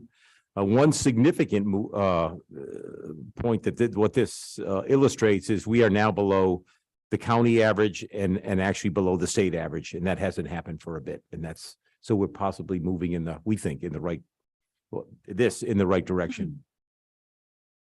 Okay. Vaccinations rate, that's been stuck. We really haven't had a lot of movement. I think those who are going to get vaccinated have made their decision, and others have chosen otherwise. So it's 79%, and you can see where we are across the state, across the Cape, 79% with our population of 25,023. And that doesn't include anything to do with boosters. Is that correct? It's just, vaccinated. yeah. Yep. Two. Yeah. We do now have one for second boosters. And again, the number is 27%. So we really haven't seen much fluctuation in that at all, although we continue.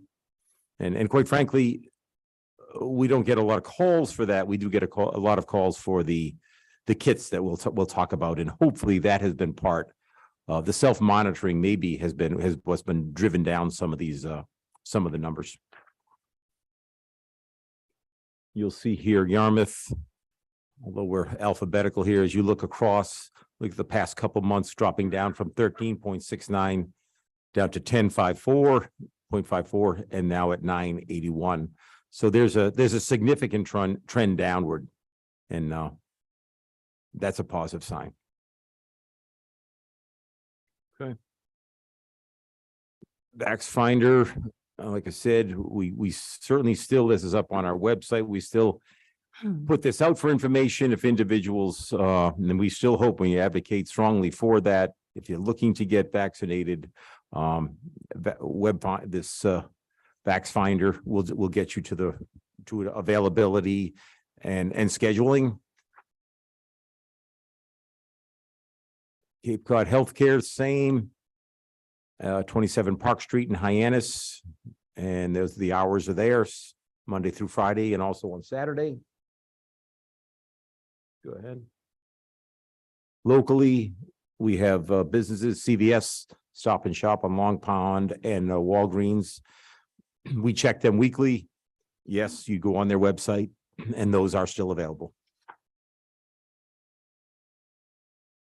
And testing sites, there is, certainly testing sites at 25 Communications Way in Hyannis. The vast majority, our belief is that testing is being done at home. People are testing at home, which is terrific. And it's just not reported. So the numbers on the cases are well underreported.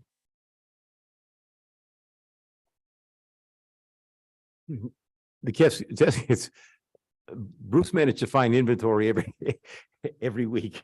So my office has been taken over by kits, which I'm glad to have, but we give out literally tens of thousands of test kits.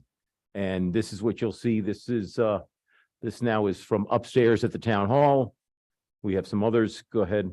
This is what's at the end of our hall here at the lower level of the town hall. It's there's Bruce, that's from my office. Yes. Taking them. He has another delivery that came in. There you go. This happens probably every other week. And they're from faith-based organizations to food pantries, the senior center, really any of the libraries, anywhere where people gather, we have kits available, and we're making them available on a regular basis. They're coming in and taking kits, right? Handfuls. They're not just taking one. 100, 150 a day we're going through a town hall. Yep. Easily. Yep. So it's still on people's minds by all means. That's the senior center. Senior center.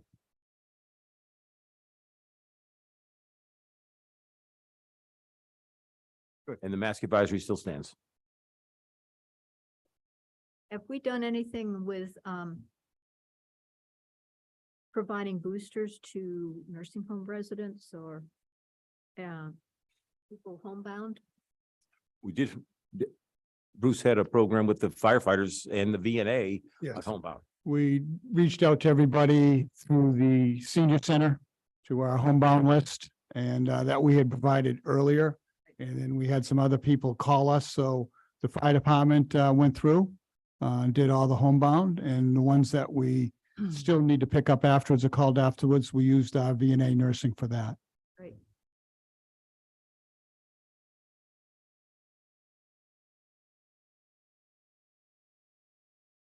Influenza, Bruce, did you want to? Go ahead. Did you want to talk? I didn't see this. There's, in the Maven system, they have suspect cases and as opposed to, confirmed cases. But, as you can see, the number in December, significant rise, and now it's, has dropped off. February, I expect those numbers will certainly go up. The community just, cough hygiene, personal protection, masks as you can, hand washing, distancing, things of that nature. Really, the normal practices that we have seen for whether it's influenza or COVID. We hear information back and forth, masks don't work. What about it's personal protection. Monitoring, if you're not feeling well, get you tested. Distance, stay home if you can.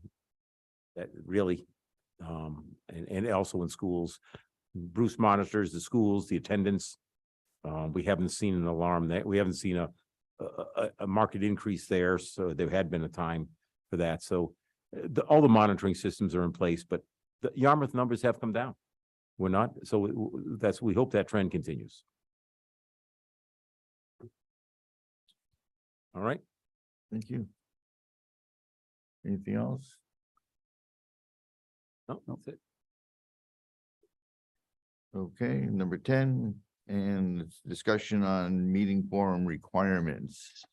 So everyone is aware of it, what a quorum is. It's the minimum number of members have to be present to conduct a meeting.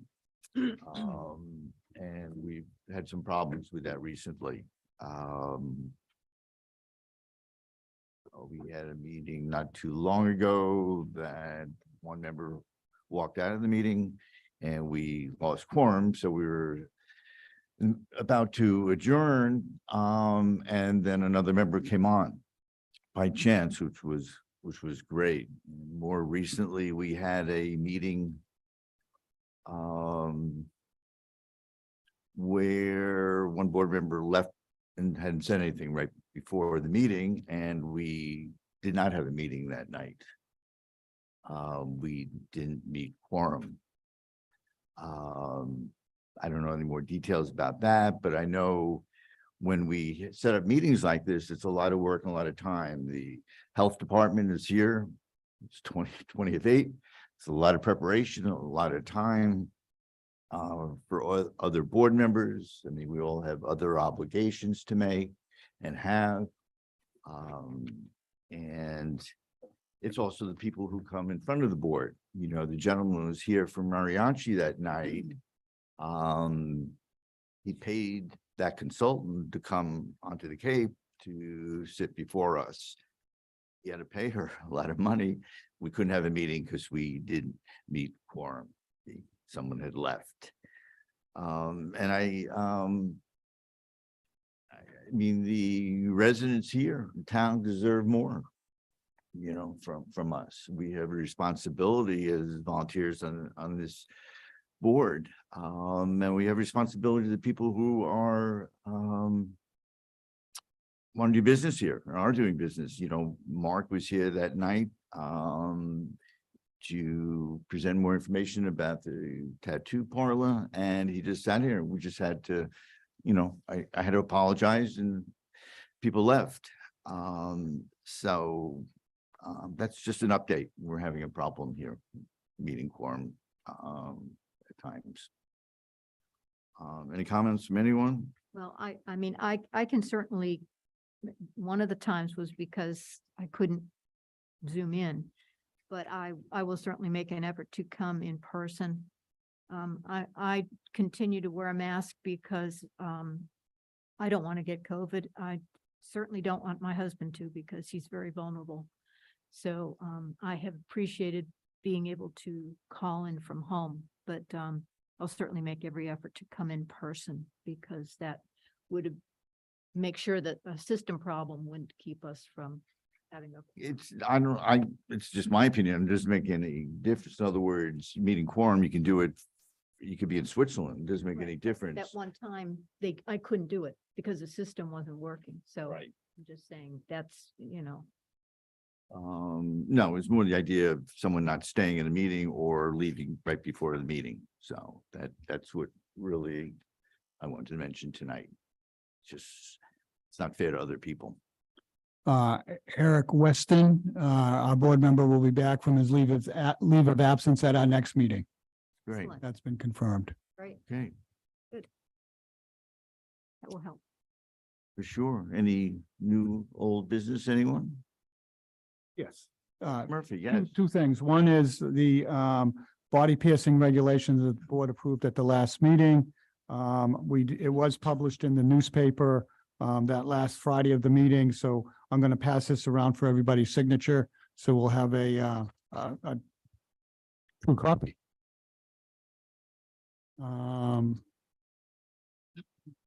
The Haas has not come back. We have a violation letter going out that Jay and I have been working on and Erica, so that will go out. I have talked to that person, what they would have to do, and I just said you'd have to meet our regulations and update any survey plan, and you'd be able to come back and discuss it at a board at a later date. So that's the only communication that I've had so far. But it was clear that was something that I didn't hear it explicitly stated that what our action meant was that there could not be horses on the property because we had not approved. Correct. Okay, Jay, that is in the violation letter. Thanks, Charlie. We put that specifically, Mary, it's a great point, to proactively state that horses are not allowed on this property until a valid permit has been issued by the Board of Health. And that is stated, heard that there was, heard some testimony that it was unclear what was needed and things of that nature. We weren't very clear in that, what the requirements are, and we state that in the letter. and they've been sent a letter very specifically. I stating- actually, it was actually finalized, I believe, today. Okay. Keep in mind, I just hate to see these people spend a whole lot of money and not get a license. So just keep that in mind. That's all.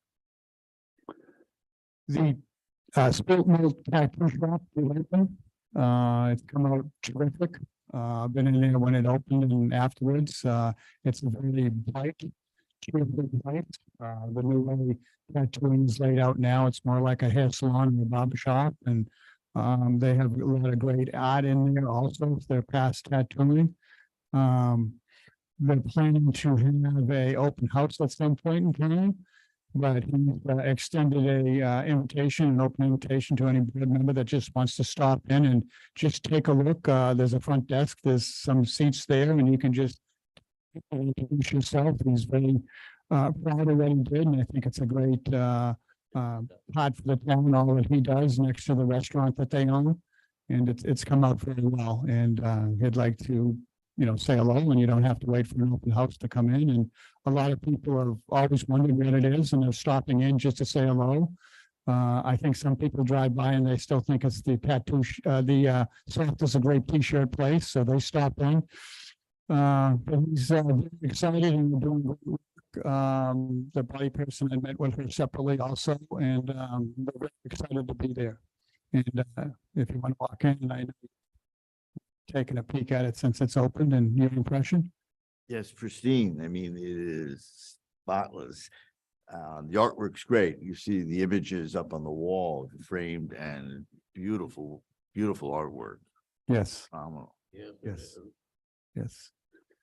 So stop in if you have a time. It's he'd love to see you.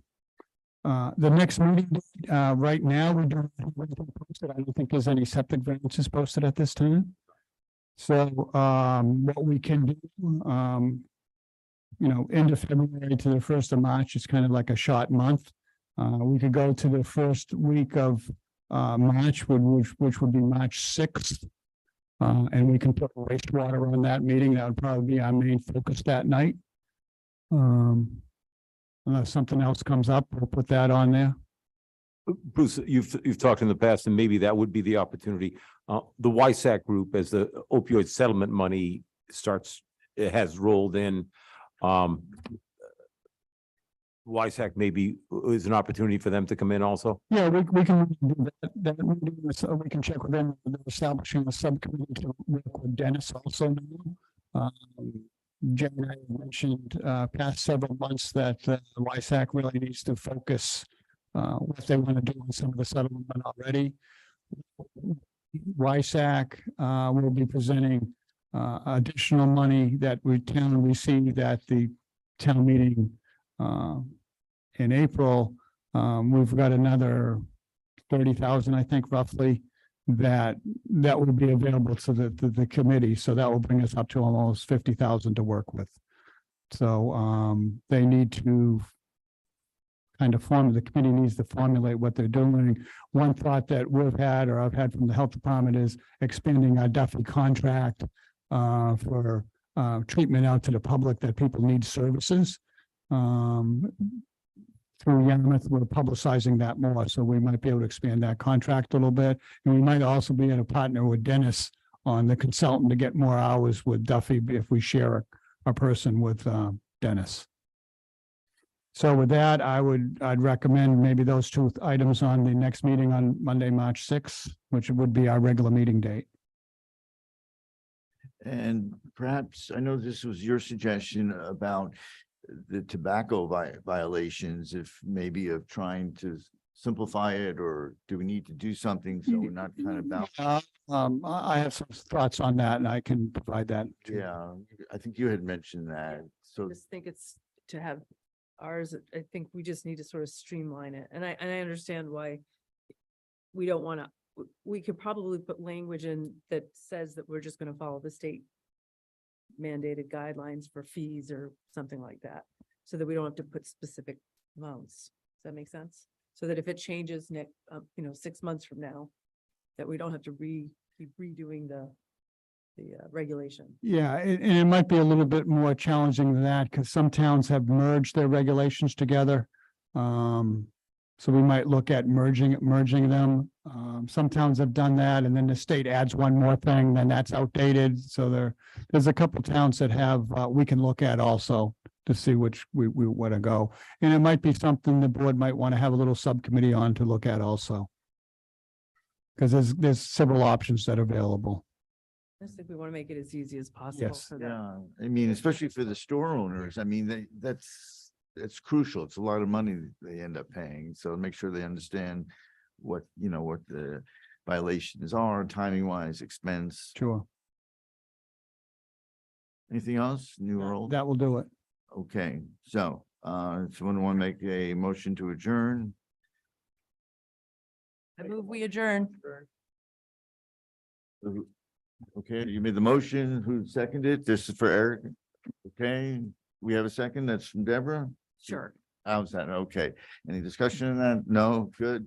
All in favor, say aye. Aye. Okay, the meeting is adjourned. Thank you, everyone. Thank you.